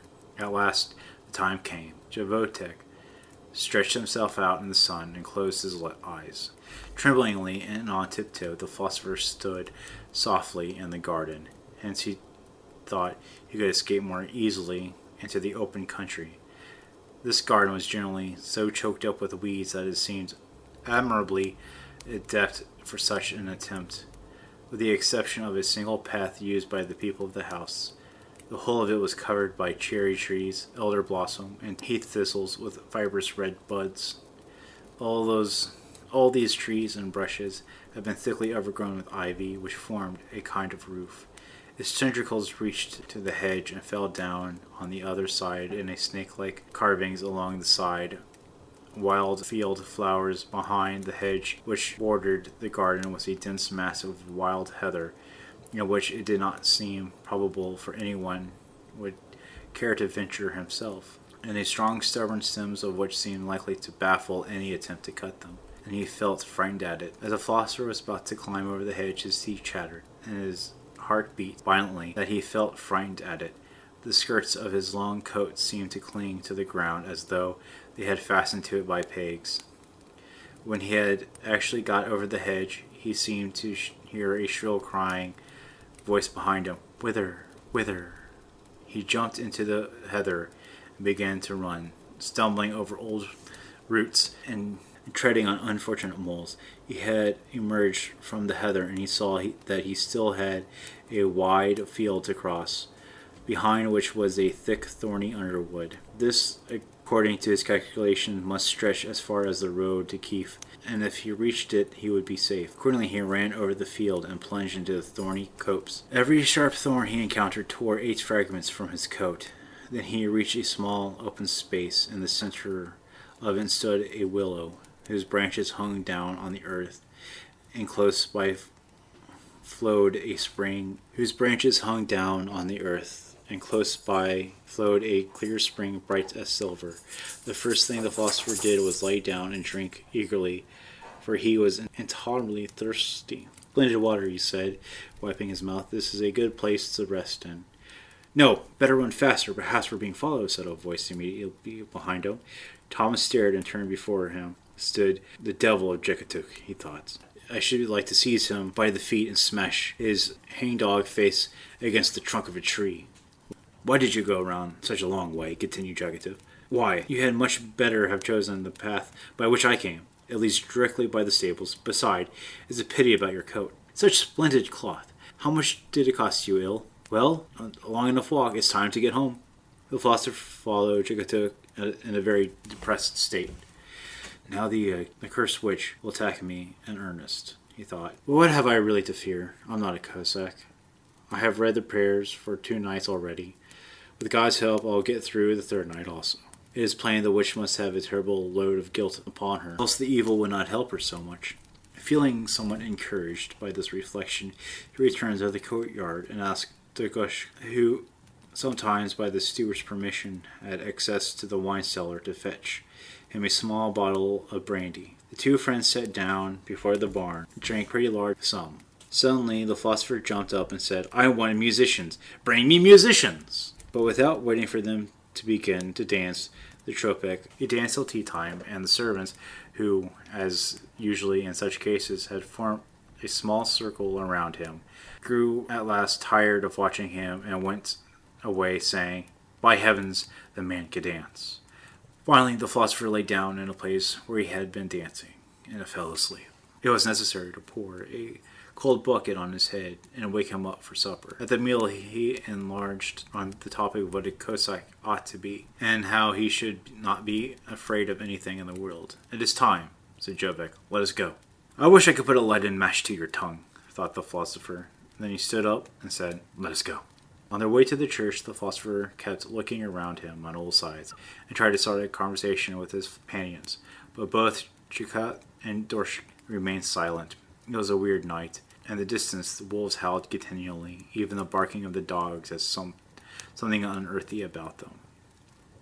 It was a weird night. In the distance, wolves howled continually, and even the barking of the dogs had something unearthly about them. That doesn't sound like wolves howling, but something else, remarked Dorsh. Zhukov still kept silent, and the philosopher did not know what answer to make. They reached the church and walked over the old wooden planks, whose rotten condition showed how little the lord of the manor cared about God and his soul. Zhukov and Dorsh left the philosopher alone, as on the previous night. There was still the same atmosphere of menacing silence in the church. In the center stood the coffin, with a terrible witch inside it. I'm not afraid. By heavens, I'm not afraid, he said. And after drawing a circle around himself, as before, he began to read the prayers and exorcisms. Oppressive silence prevailed. The flickering candles filled the church with their clear light. The philosopher turned one page after another and noticed that he was not reading what was in the book. Full of alarm, he crossed himself and began to sing a hymn. This calmed him somewhat, and he resumed his reading, turning the pages. Suddenly, in the midst of the sepulchral silence, the iron lid of the coffin sprang open with a jarring noise, and the dead witch stood up. She was this time more terrible in aspect than at first. Her teeth chattered loudly, her lips, through which a stream of dreadful curses, moved convulsively. A whirlwind rose in the church. The icons of the saints fell on the ground, together with their broken window panes. The door was rushed from its hinges, and a huge mass of monstrous creatures rushed into the church, which became filled with a noise of beating wings and scratching claws. All these creatures flew and crept about, seeking for the philosopher, from whose brain the last fumes of intoxication had vanished. He crossed himself ceaselessly and uttered prayer after prayer, hearing all the time the whole unclean swarm rustling about him and brushing him with the tips of their wings. He had not the courage to look at them, but he only saw one uncouth monster standing by the wall with long shaggy hair and two flaming eyes. Over him something hung in the air, looked like a gigantic bladder covered with countless crab claws and scorpion stings, and with black clods of earth hanging from it. All these monsters started to look for him, but they could not find him, since he was protected by his sacred circle. "Bring the Vey! Bring the Vey!" cried the witch. A sudden silence followed. The howl of wolves was heard in the distance, and sudden heavy footsteps resounded through the church. Thomas looked up fugitively and saw the ungainly human figure with crooked legs was being led into the church. He was quite covered with black soil, and his hands and feet resembled knotted roots. He trod heavily and stumbled at every step. His eyelids were an enormous length. With terror, Thomas saw that his face was of iron. They led him by the arms and placed him near Thomas's circle.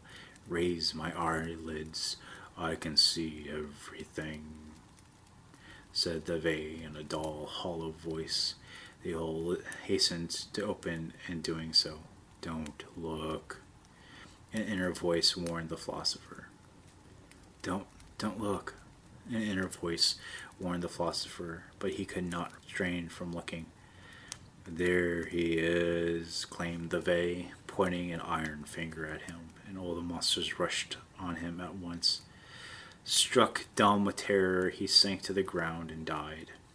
At that moment, there sounded a cock's crow for the second time.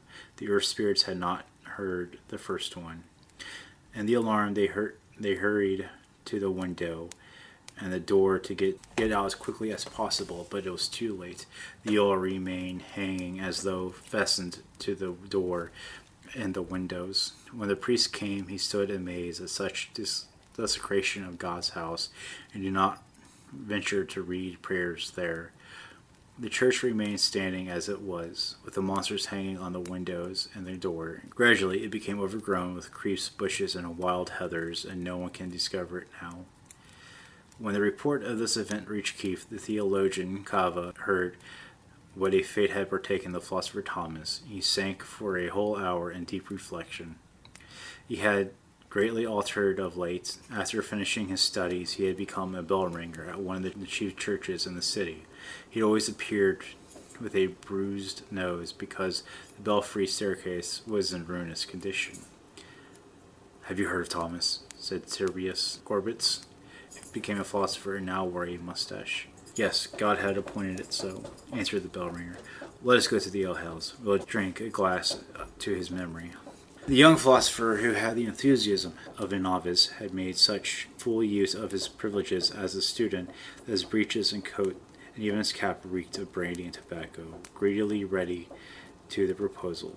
"He was a fine fellow," Thomas said the bell ringer, as the limping innkeep set the third jug of beer before him. "A splendid fellow, and lost his life for nothing." "I know why he perished," said Corbitz, "because he was afraid. If he had not known fear, the witch could not have done nothing to him. One ought to cross oneself incessantly and spit exactly on her tail, and then not the least harm can be done. I know all about it, for here in Keith all the old women in the marketplace are witches." The bell ringer nodded assent, but being aware that he could not say any more, he got up cautiously and went out, swaying to the night, and left in order to find a hiding place in a thick, steep grass outside the town. At the same time, in accordance to his old habits, he had not forgotten to steal an old boot sole which laid on the alehouse bench. That's the end of story number 2. The Dead Smile by F. Marin Crawford. Sir Hugh Ockram smiled as he sat by the open window of his study in the late August afternoon. A curious yellow cloud obscured the low sun, and the clear summer light turned lurid, as if it had been suddenly poisoned and polluted by the foul vapors of a plague. Sir Hugh's face seemed at best to be made of fine parchment drawn skin tight over a wooden mask in which two sunken eyes appeared from within. The eyes peered from under wrinkled lids, alive and watchful like toads in the holes, side by side and exactly alike. But as the light changed, a yellow glare flashed in each. His smile stretched pale lips across discolored teeth in an expression of profound self-satisfaction blended with most unforgettable hatred and contempt for the human doll. Nurse MacDonald, who was 100 years old, said that when Sir Hugh smiled, he saw the face of two women in hell, two women he had betrayed. The smile widened. The hideous disease of which Sir Hugh was dying had touched his brain. His son stood beside him, tall, white, delicate as an angel in a primitive picture. And though there was a small distress in his violent eyes, as he looked at his father's face, he felt the shadow of that sickening smile stealing across his own lips, parting and drawing them against his will. It was like a bad dream, for he tried not to smile and smiled the more. Strangely like him in her vain, angelic beauty, with the same shadowy golden hair and the same sad violent eyes, the same luminous pale face, Evelyn Warburton rested one hand upon his arm. As she looked into her uncle's face, she could not turn her own away. She too knew that the deadly smile was hovering on her own red lips, drawing them tightly across her little teeth, while two bright tears ran down her cheeks to her mouth and dropped from the upper to the lower lip. The smile was like a shadow of death and the seal of damnation upon her pure young face. "Of course," said Mr. Hugh, very slow, still looking out at the trees, "if you have made your mind up to be married, I cannot hinder you, and I don't suppose you attached the smallest importance to my consent." "Father!" exclaimed Gabriel, reproachful. "No, I do not deceive myself," continued the old man, smiling terrible. "You will marry when I'm dead, though there is very little reason why you had better not. Why you had better not," he repeated very emphatically, and he slowly turned his toad eyes upon the lovers. "What reason?" asked Evelyn in a frightened voice. "Never mind the reason, my dear. You will marry just as if I did not exist. You will marry just as if it did not exist." There was a long pause. "Two gone," he said, his voice slurring strangely, "and two more before, all together, forever and ever, burning and burning and burning bright." At the last words his head sank slowly back, and the little glare of his toad eyes disappeared under the swollen lids. Sir Hugh had fallen asleep, as he often did in his illness, even while speaking. Gabriel Ockram knew Evelyn well. From the story they went out into the dim hall, slightly closing the door behind them. Each audible drew a breath, as though some sudden danger had been passed. As they laid their hands, each and the other's, their strangely like eyes met in a long look in which love and perfect understanding were darkened by the secret terror of an unknown thing. Their pale faces reflect each other's horrors. "It is just a secret," said Evelyn at last. "You'll never tell us what it is." "If he dies with it," answered Gabriel, "let it be on his own head." "On his head," echoed the dim hall. It was a strange echo. Some were frightened by it, for they said that if there were a real echo, it should repeat everything and not give back phrases here and there, now speaking, now silent. Nurse MacDonald said that the great hall would never echo a prayer when an Okram was to die, though it would give back curses 10 for 1. On his head, it repeated quite softly, and Evelyn started to look around. It's only an echo, said Gabriel, leading her away. They went out into the late afternoon light and sat upon the stone seat behind the chapel, which had been built across the end of the east wing. It was very still, not a breath stirred, and there was no sound near them. Only far off in the park, a songbird was whistling the high prelude to the evening chorus. "It's very lonely here," said Evelyn, taking Gabriel's hand nervously and speaking as if she dreaded to disturb the silence. "If it were dark, I would be afraid." "Of what? Of me?" Gabriel's sad eyes turned to her. "Oh no, never of you. Oh no, never of you. But of the old Okrams. They are just under our feet in the north vault outside of our chapel, all in their shrouds. Not one coffin, as they used to bury them." "As they always will, as they will bury my father and me. They say an Okram will never lie in a coffin." "But it can't be true. These are fairy tales, ghost stories." Evelyn nestled near to her companion, grasping her hands more tightly as the sun began to go down. "Of course, there's the story of old Sir Vernon. He was beheaded for treason under James II. The family brought his body back from the scaffold in an iron coffin with heavy locks and put it in the north vault. But ever afterwards, whenever the vault was opened to bury another of the family, they found the coffin wide open, the body standing upright against the wall, the head rolled away in a corner, smiling at it. As Uncle Hugh smiles?" "Yes, of course," answered Gabriel, thoughtfully. "Of course, I never saw it, and the vault has never been opened for 30 years. None of us have died since then."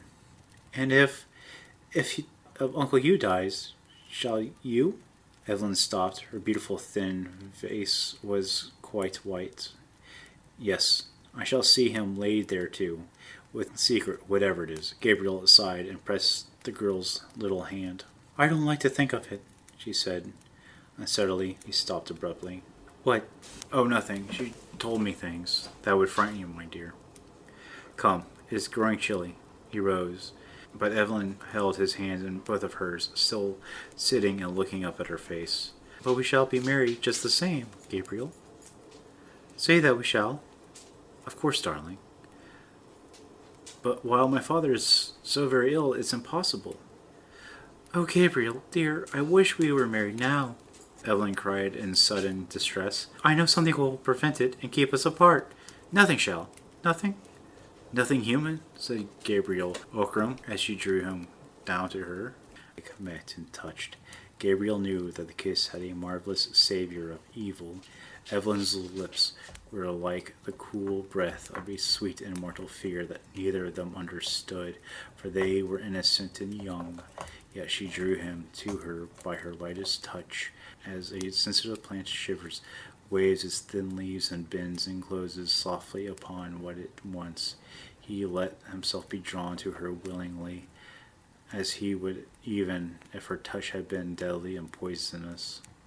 For he strangely loved that half voluptuous breath of fear, and he passionately desired that nameless evil somewhat that lurked in her maiden's lips. "It is as if we loved a strange dream," she said. "I fear the waking," he murmured. "We shall not wake, dear. The dream is over. We shall already turn into death, so softly that we shall not know it. But until then—" She paused, her eyes seeking his, as their faces slowly came nearer. It was as each had thoughts in their lips that foresaw and foreknew the other. "Until then," she said again, very low, her mouth near his. "Dream. Till then," he murmured. Nurse MacDonald slept sitting all bent together in a great old armchair with wings. Many warm blankets wrapped about her, even in summer. She would rest her feet in a bag footstool lined with sheepskin, while beside her, a wooden table, there was a little lamp that burned at night, and an old silver cup in which there was always something to drink. Her face was very wrinkled, but wrinkles were so small and fine and close together that they made shadows instead of lines. Two thin locks of hair that were turning from white to smoky yellow fell over her temples from under her stretched white cap. Every now and then she would wake from her slumber, her eyelids drawn up into tiny folds like little pink silk curtains, and her queer blue eyes would look straight ahead through the doors and walls and worlds so far beyond place. And then she'd sleep again with her hands one upon the other, with the edge of the blanket, her thumbs grown longer than the others. It was nearly 1 o'clock at night, and the summer breeze was blowing the ivy branches against the panes at the window with a hushing caress. In the small room beyond, with the window ajar, the young maid who took care of Nurse MacDonald was fast asleep. All was quiet. The old woman breathed regularly, and her drawn lips trembled each time the breath went out. But outside the closed windows there was a face. Violet's eyes were looking steadily at the ancient sleeper, strange as there were 80 feet from the sill of the window to the foot of the tower. It was like the face of Evelyn Wartberry, yet the cheeks were thinner than Evelyn's and as white as a gleam. The eyes stared and the lips were red with life. They were dead lips painted with new blood. Slowly Nurse MacDonald's wrinkled eyes folded back, and she looked straight at the window. "It's time," she said in her old faraway voice. While she looked at the face at the window changed, the eyes opened wider and wider till the white glared all around the bright violet, and the bloody lips opened over gleaming teeth. The shadow golden hair surrounded the face, rose and steamed against the window into the night breeze. In answer to the Nurse MacDonald's questions came a sound that froze the living flesh. It was a lone moan voice, one that rose suddenly like the scream of a storm. Then it went from moan to wail, from a howl to a shriek from the tortured dead. He who has heard it before knows, and he can bear witness, that the cry of the banshee is an evil cry to hear alone in the deep night. When it was over and the face was gone, Nurse MacDonald shook a little in her great chair. She looked at the black square of the window, but there was nothing more there, nothing but the night whispering ivy branch. She turned her head to the door that was ajar, and there stood the young maid in her white gown, her teeth chattering with fright. "It's time, child," said Nurse MacDonald. "I must go to him, for it is the end." She rose slowly, leaning her withered hands upon the arms of the chair, as the girl brought her a woolen gown, a great mantle of her crooked stick, but very thin. The girl looked at the window and was unjointed with fear, and often Nurse MacDonald shook her head and said words which the maid could not understand. "It was like the face of Miss Evelyn."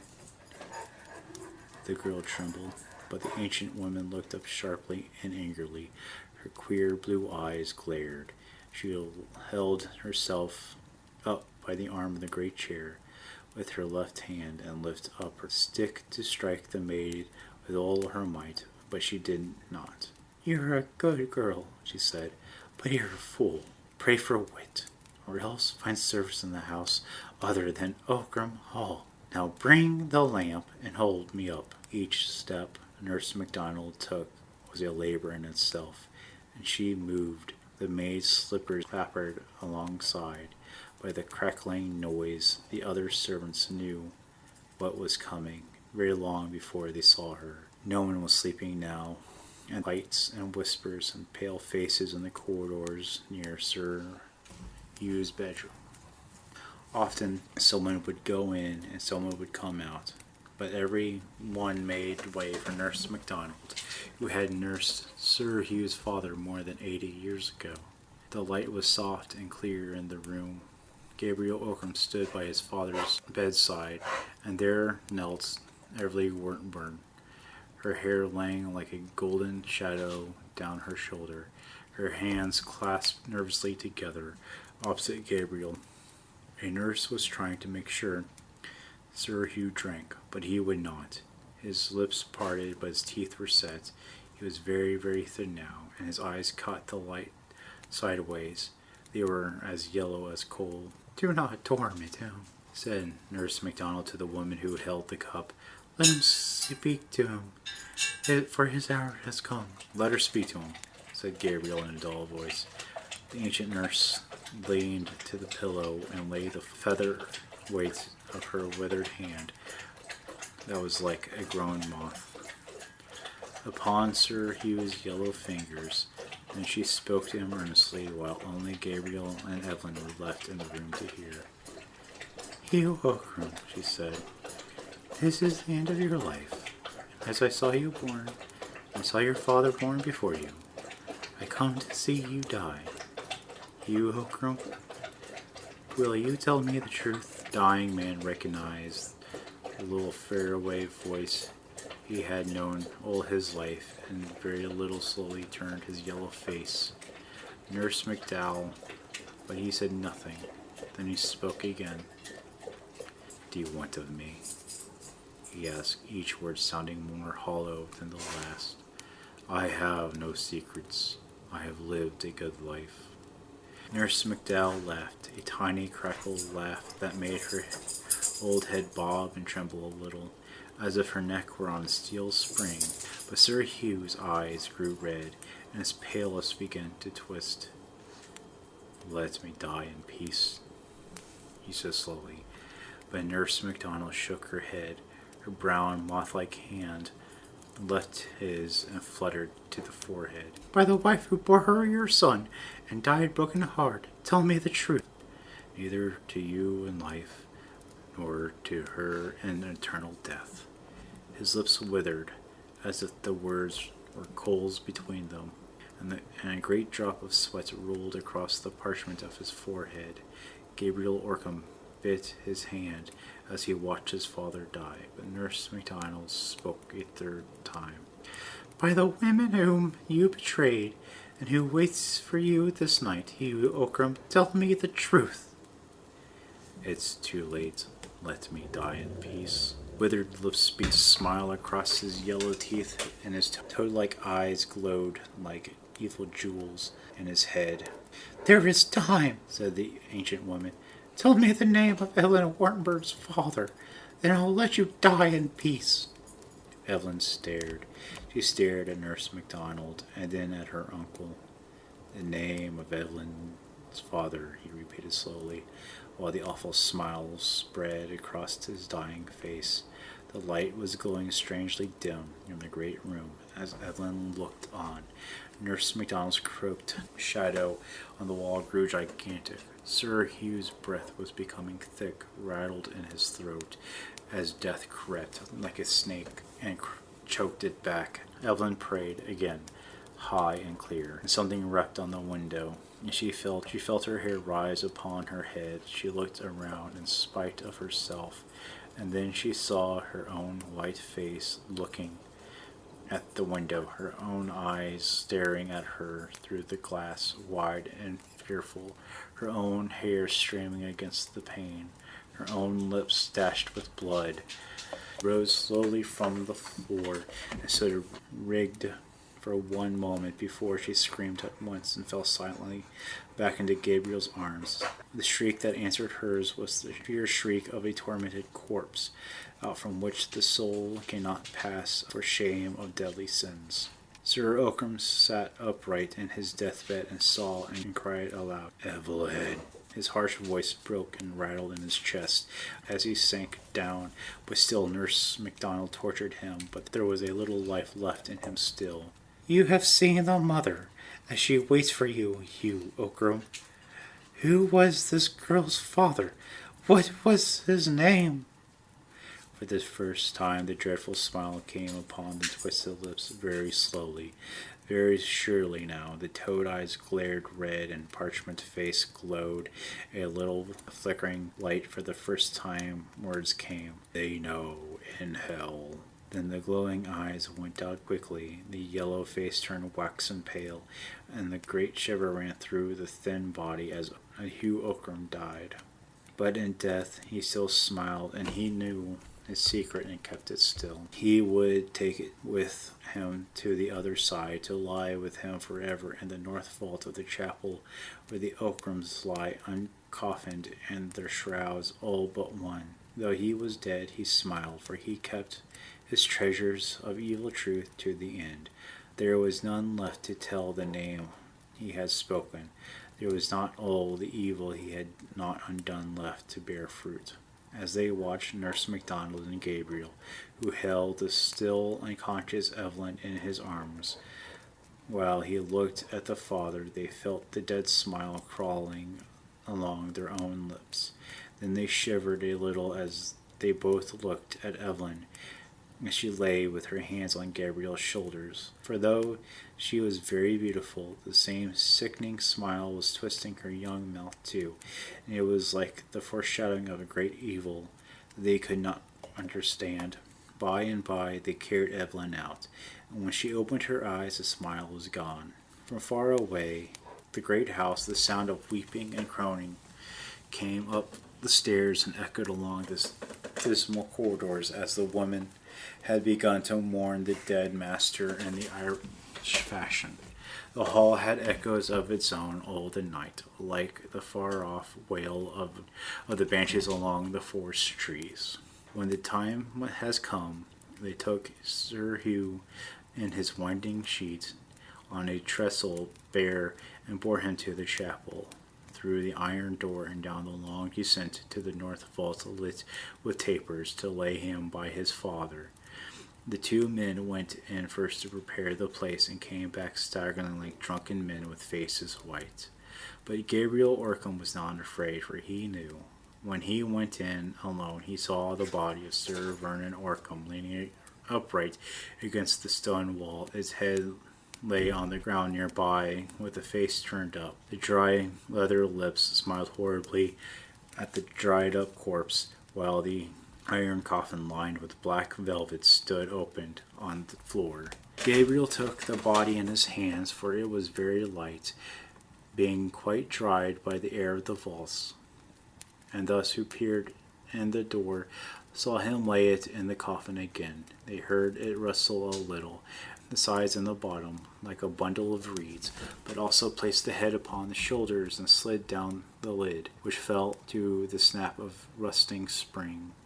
After that they laid Sir Hugh beside his father on the trestle bier on which they had brought him, and they went back to the chapel, and when they looked into one another's face, master and men, they were all smiling with the dead smile of the corpse they had left in the vault. They could not bear to look at one another again until it had faded away. Gabriel Ockram became Sir Gabriel, inherited the baronetcy with the half-ruined fortune left by his father, and Evelyn Wartbury continued to live at Ockram Hall in the south room that had been hers since she could remember. She could not go away, but there were no relatives to whom she could have gone, and besides, there seemed to be no reason why she should not stay. The world would never trouble itself to care what the Ockrams did on the Irish estate. It was long since the Ockrams had asked anything of the world. So Sir Gabriel took his father's place at the dark old table in the dining room, and Evelyn sat opposite of him, until such time as mourning should be over, and they might be married at last. Meanwhile, their lives went on as before. Since Sir Hugh had been a hopeless invalid during the last year of his life, they had seen him once a day for a little while, spending most of their time together in a strangely perfect companionship. Though the late summer saddened into autumn, and autumn darkened into winter, and the storm followed storm, and the rain poured on rain through the short days and the long nights, Ockram Hall seemed less gloomy, since Sir Hugh had been laid in the north vault beside his father. At Christmas time, Evelyn decked the great hall with holly and green boughs. Huge fires blazed on every hearth. The tenants were all bid to come to a New Year's dinner, at which they ate and drank well, while Sir Gabriel sat at the head of the table. Evelyn came in with the port wine was brought, and the most respectable of tenants made a speech to her health. At Christmas time, Evelyn decked the hall with holly and green boughs. Huge fires blazed on every hearth, and tenants were all bid to come to a New Year's dinner, to which they ate and drank well, while Sir Gabriel sat at the head of the table. Evelyn came in when the port wine was brought, and the most respectable attendants made a speech to her health. When the speechmakers said it had been a long time since there had been a Lady Ockram, Sir Gabriel shaded his eyes with his hands and looked down at the table. A faint color came into Evelyn's transparent cheeks, and said, "The gray-haired farmer, it was long still since there had been a Lady Ockram so fair as the next was to be," and he drank to the health of Evelyn Whartonberry.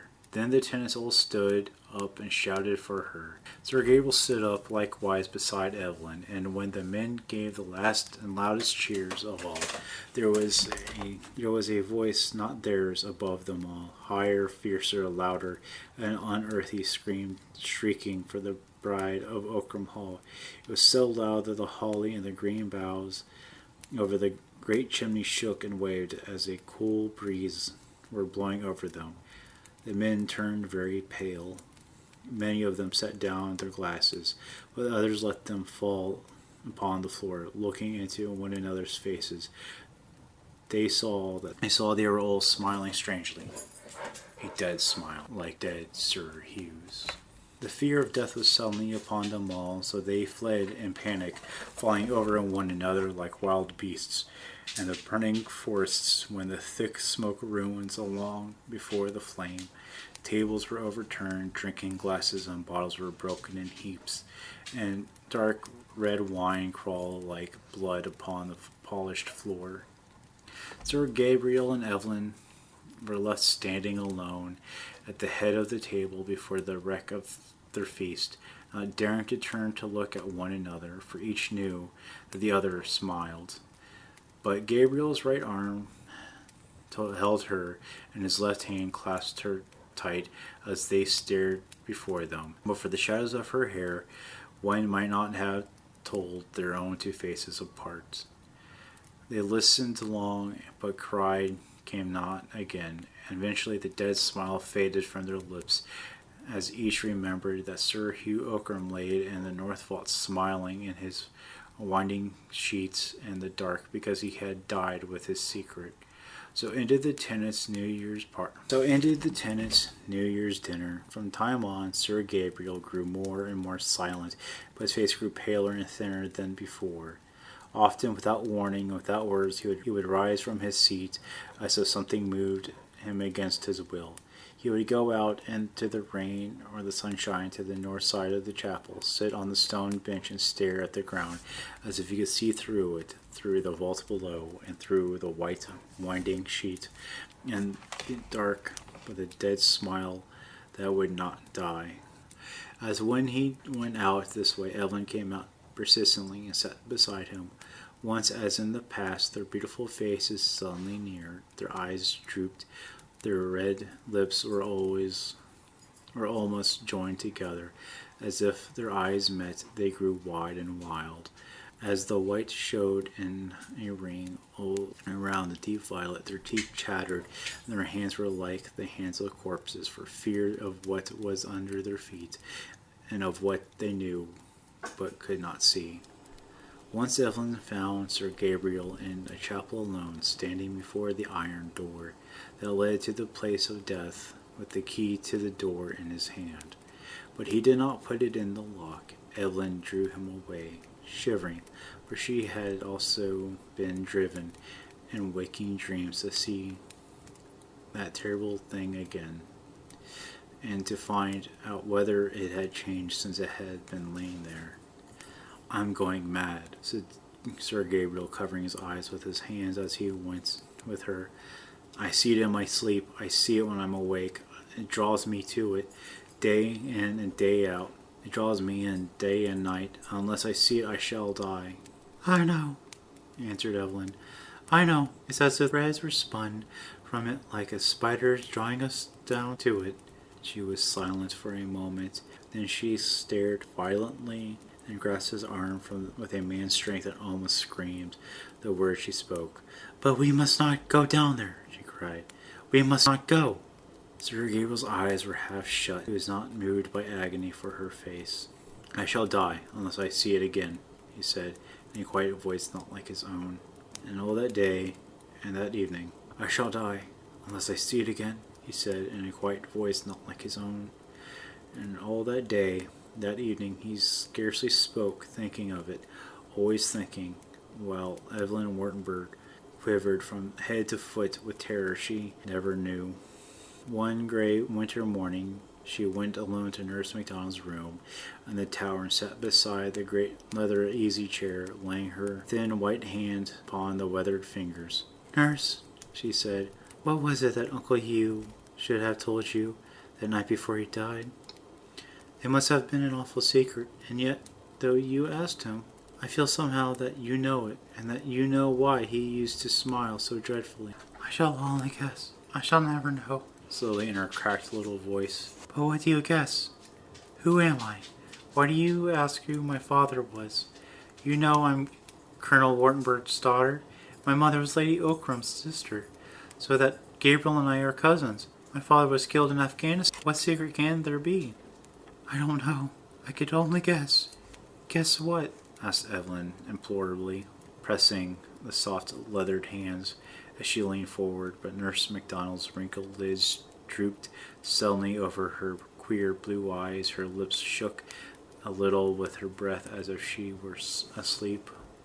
Evelyn waited by the fire. The Irish maid was knitting fast. Her needles clicked by 3 or 4 clocks ticking against each other, but the real clock on the wall suddenly ticked alone, checking off the seconds of the woman who was 100 years old and had not many days left. A sigh, the ivory branch beat the window in the wintry blast, as it had beaten against the glass 100 years ago. Then, as Evelyn sat there, she felt again the wake of a horrible desire, the sickening wish to go down to the north vault, and to open the winding sheet to see whether it had changed. And she held Nurse MacDonald's hands as if to keep herself in place and fight against the appalling attraction of the evil dead. But the old cat that kept Nurse MacDonald's feet warm, laying always on the footstool, got up and stretched itself and looked into Evelyn's eyes, while its black arch and tail, thick and bristled, and its ugly pink lips drew back in a devilish grin, showing its sharp teeth. Evelyn stared at it, half frustrated by its ugliness. Then the creature suddenly put out one paw with all its claws spread, and spat at the girl. All at once the grinning cat was like the smiling corpse far down below. Evelyn shivered down to her small feet and covered her face with her free hand, lest Nurse MacDonald should wake and see the dead smile there, for she could feel it. The old woman had already opened her eyes again as she touched her cat, the end of her old crutch stick, whereupon its back went down and its tail shrunk, but its yellow eyes looked up sideways at Evelyn between the slits of his lids. Is that you guess, nurse? Asked the young girl again. A bad thing, a wicked thing, but I dare not tell you. Guessed it might not be true, and the very thought would blast your life. If I guess it right, he meant that you should not know, and that you two should marry and pay for his old sin with your souls. He used to tell us that we ought not to get married. Yes, he told you that, perhaps, but it was as if the old man put poisoned meat before his starving beast, and said, "Do not eat." He never raised his hand to take the meat away, but if he told you that you should not marry, it was because he hoped that you would. And for all men, living or dead, Hugh Hookham was the falsest man that ever told a cowardly lie, and the crudest that ever hurt a weak woman. and the worst that he'd ever loved is sin. But Gabriel and I love each other, said Evelyn sadly. Nurse MacDonald's old eyes looked far away, a sight seen long ago, and that rose in the grey winter air amid the mists of ancient youth. If you love, you can die together, he said slowly. Why should you live if it's true? I'm 100 years old. What has life given me? The beginning is fire. The end is a heap of ash. Between the end and the beginning lies all the pain of the world. Let me sleep, since I cannot die. Then the old woman's eyes closed again. Her head sank a little lower upon her breast.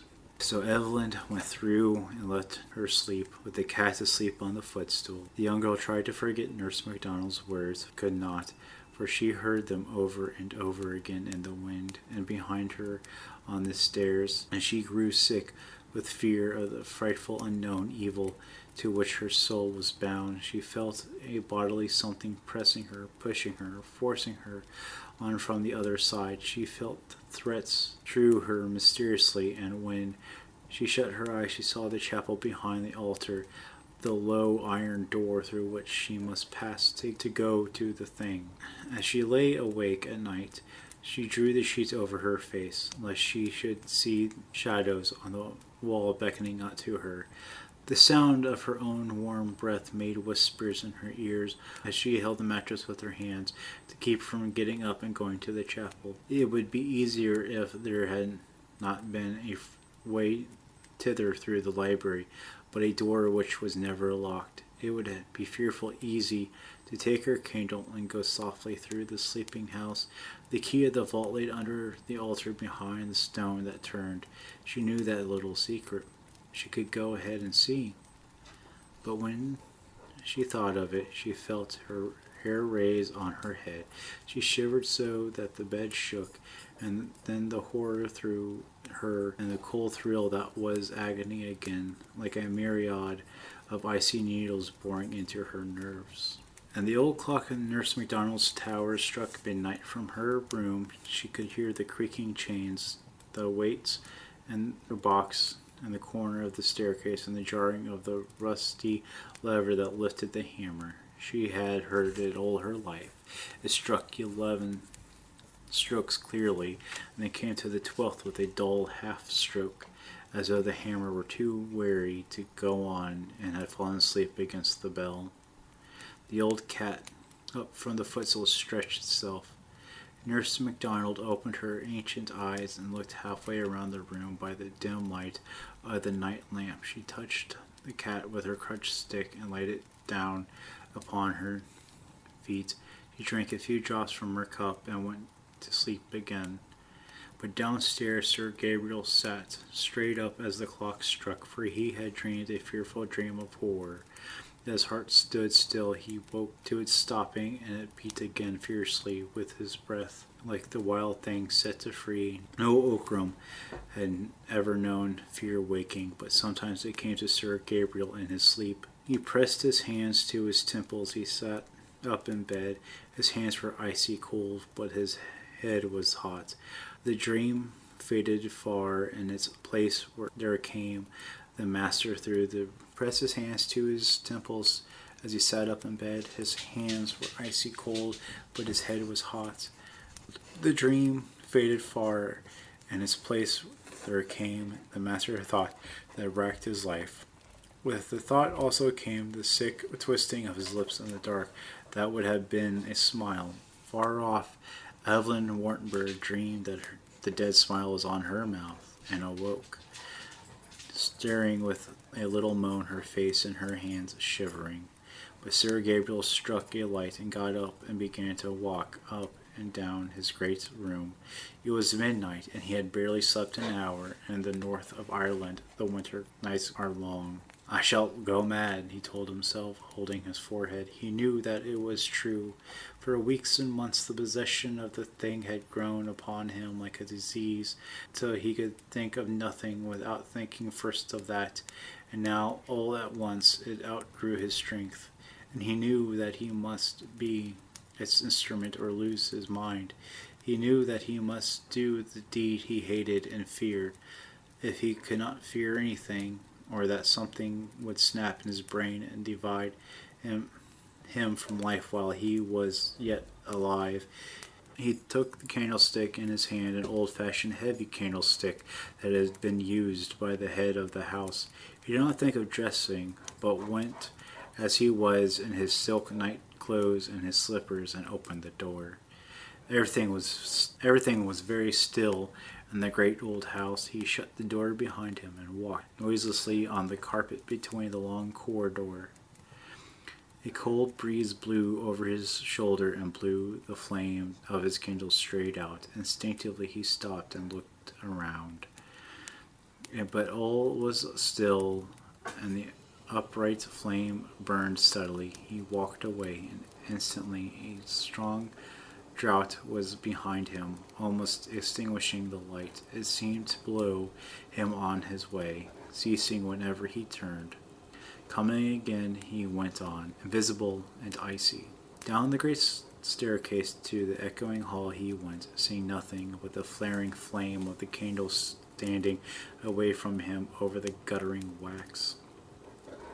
The cold wind blew over his shoulder and through his hair as he passed through the open door into the library with old books and carved bookcases. On he went through the door with shelves and imitation backs of books painted on it, which shut itself after him with a soft click.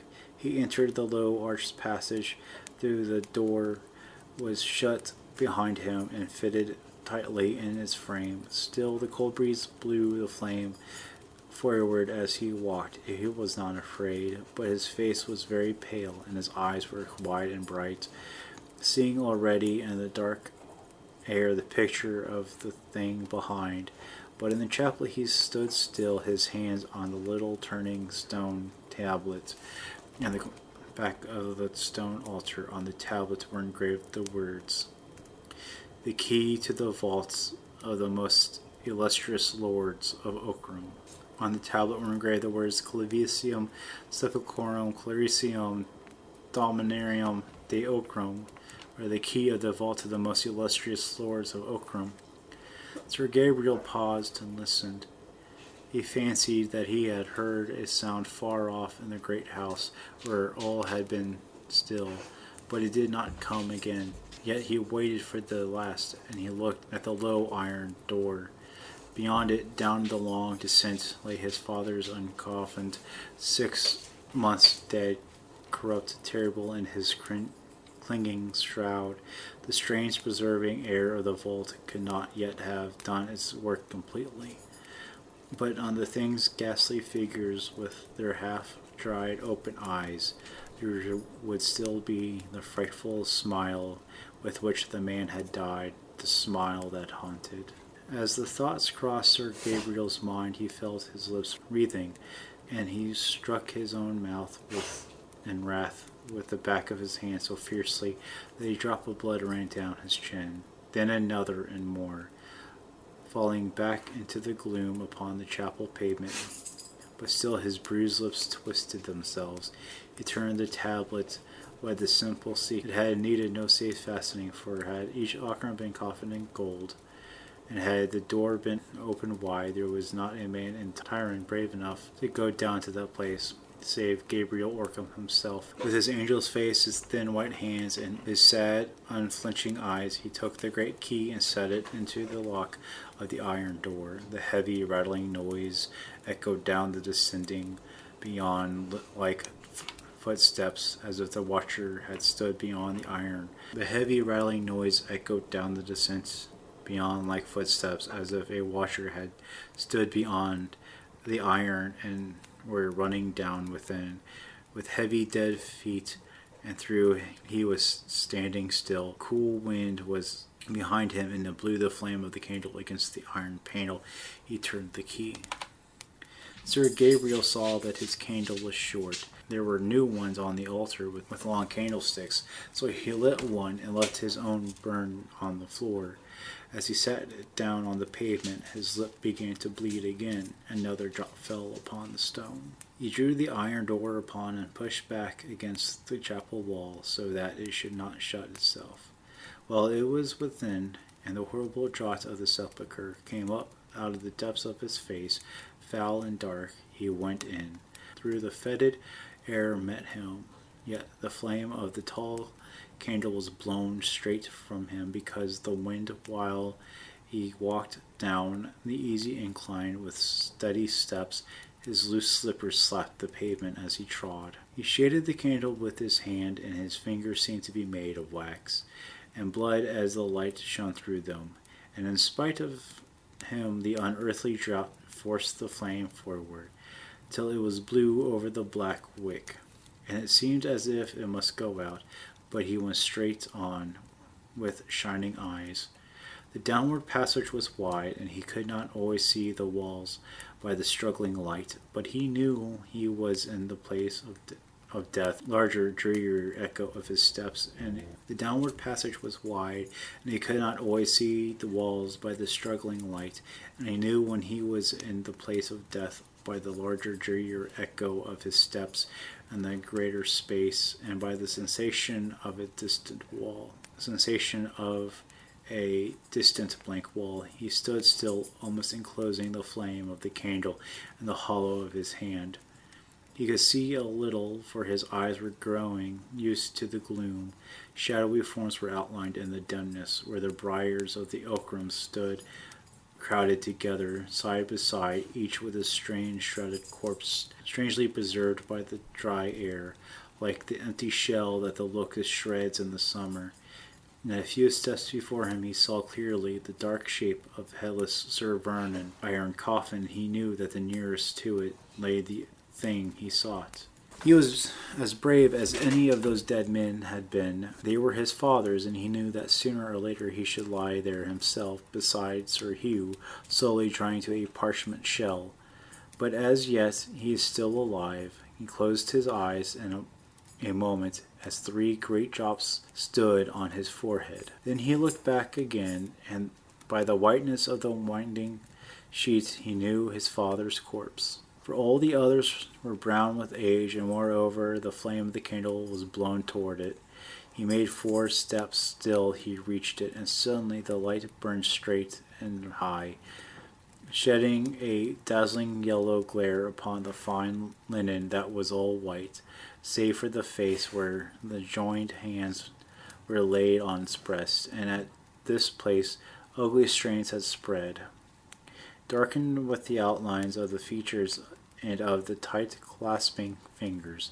There was a frightful stench of dried death.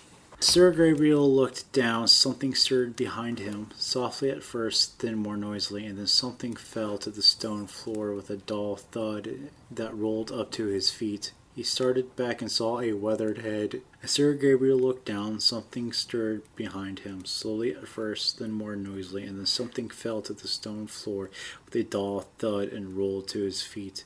It stared back and saw a weathered head lying almost face upward on the pavement, grinning at him. He felt the cold sweating standing on his face, and his heart beat painfully.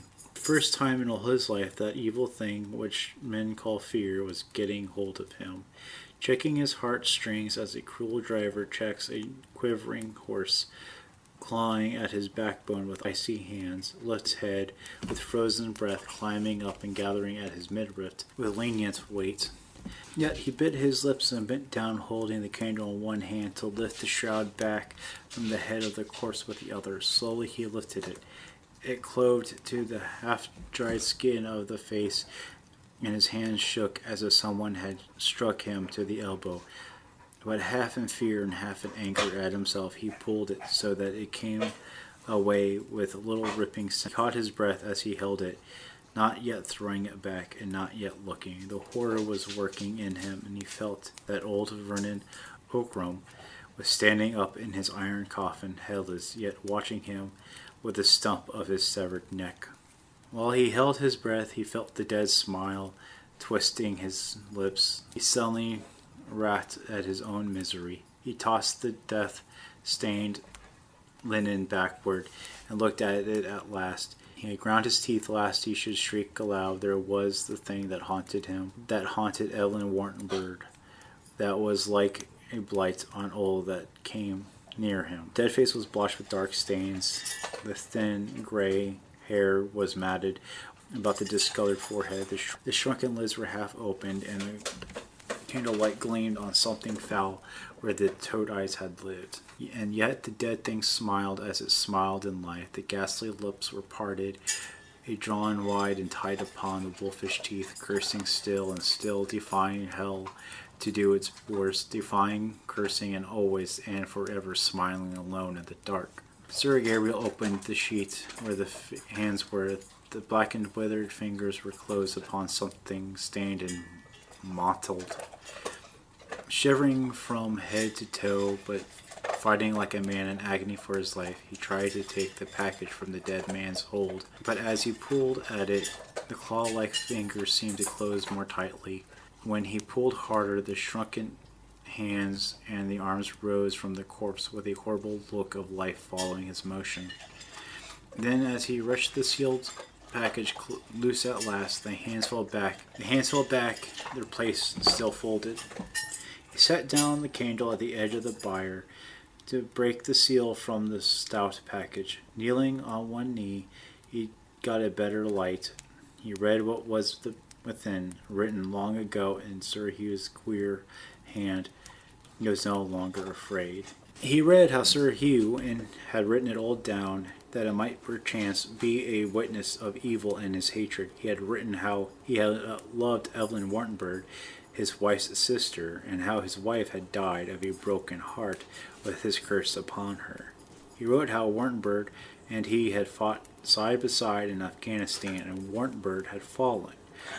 But Ockham's had brought his comrade's wife back a full year later, and little Evelyn, her child, had been born in Oakham Hall.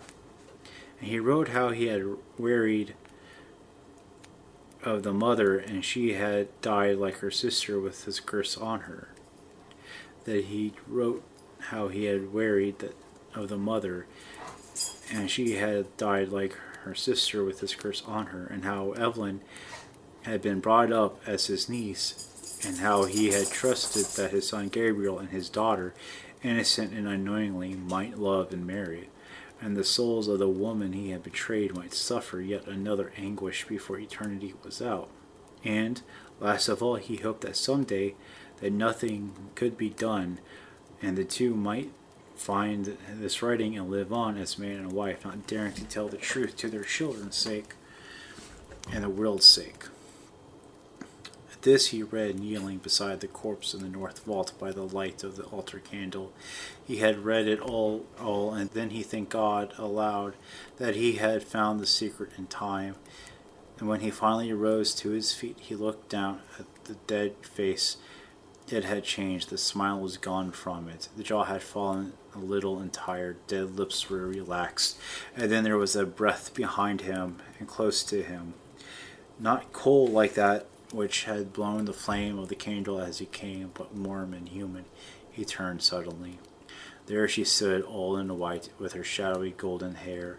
She had risen from her bed and had followed him noiselessly. When she found him reading, she read over his shoulder. She stared violently when he saw her. His nerves were unstrung. Then he cried out her name in that still place of earth. "Evelyn!" "My brother," she answered softly and tenderly, putting out both hands to meet his.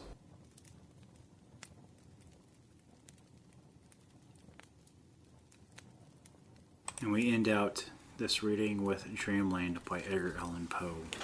By a rouse obscure and lonely, haunted by angels only, here in Avalon named Night, on a throne reigns upright. I have reached these lands but newly, from an ultimate dim Thule. From wild weird clime, the lithe sublime, out of space, out of time.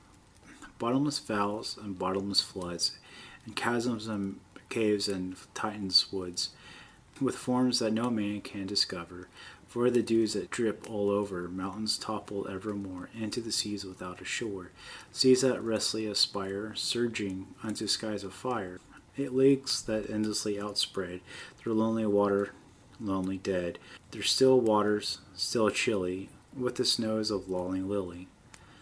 By the river that thus outspread, their lonely waters lone and dead, Their sad waters, sad and chilly, with the snows of lolling lily, by the mountains near the river, murmuring lily, murmuring ever, by the great woods, by the swamp, where the toad and the newt encamp, by the dismal tarns and pools, where dwell the ghouls, by each spot the most unholy, and each nook most melancholy. When the traveler meet aghast, sheeted memories of the past, shrouded forms that straight and sigh, as they raise the wonder why, white-robed friends long given, in agony to earth and heaven. For the heart whose woes are legion, 'tis peaceful soothing region. For the spirit that walks in shadow, 'tis oh, 'tis an Eldorado. But the traveler traveling through it may not, dare not openly view it. Never its mysteries are exposed to the weak human eye unclosed. So wills its king, no hath forbidden the uplifting of fringed lid, and thus the sad soul that here passes beholds it but through darkened glasses, by a route obscure and lonely, ill angels only, where on Eldon named night, on a throne reigns upright. I have wandered home with newly from this ultimate dim Thule.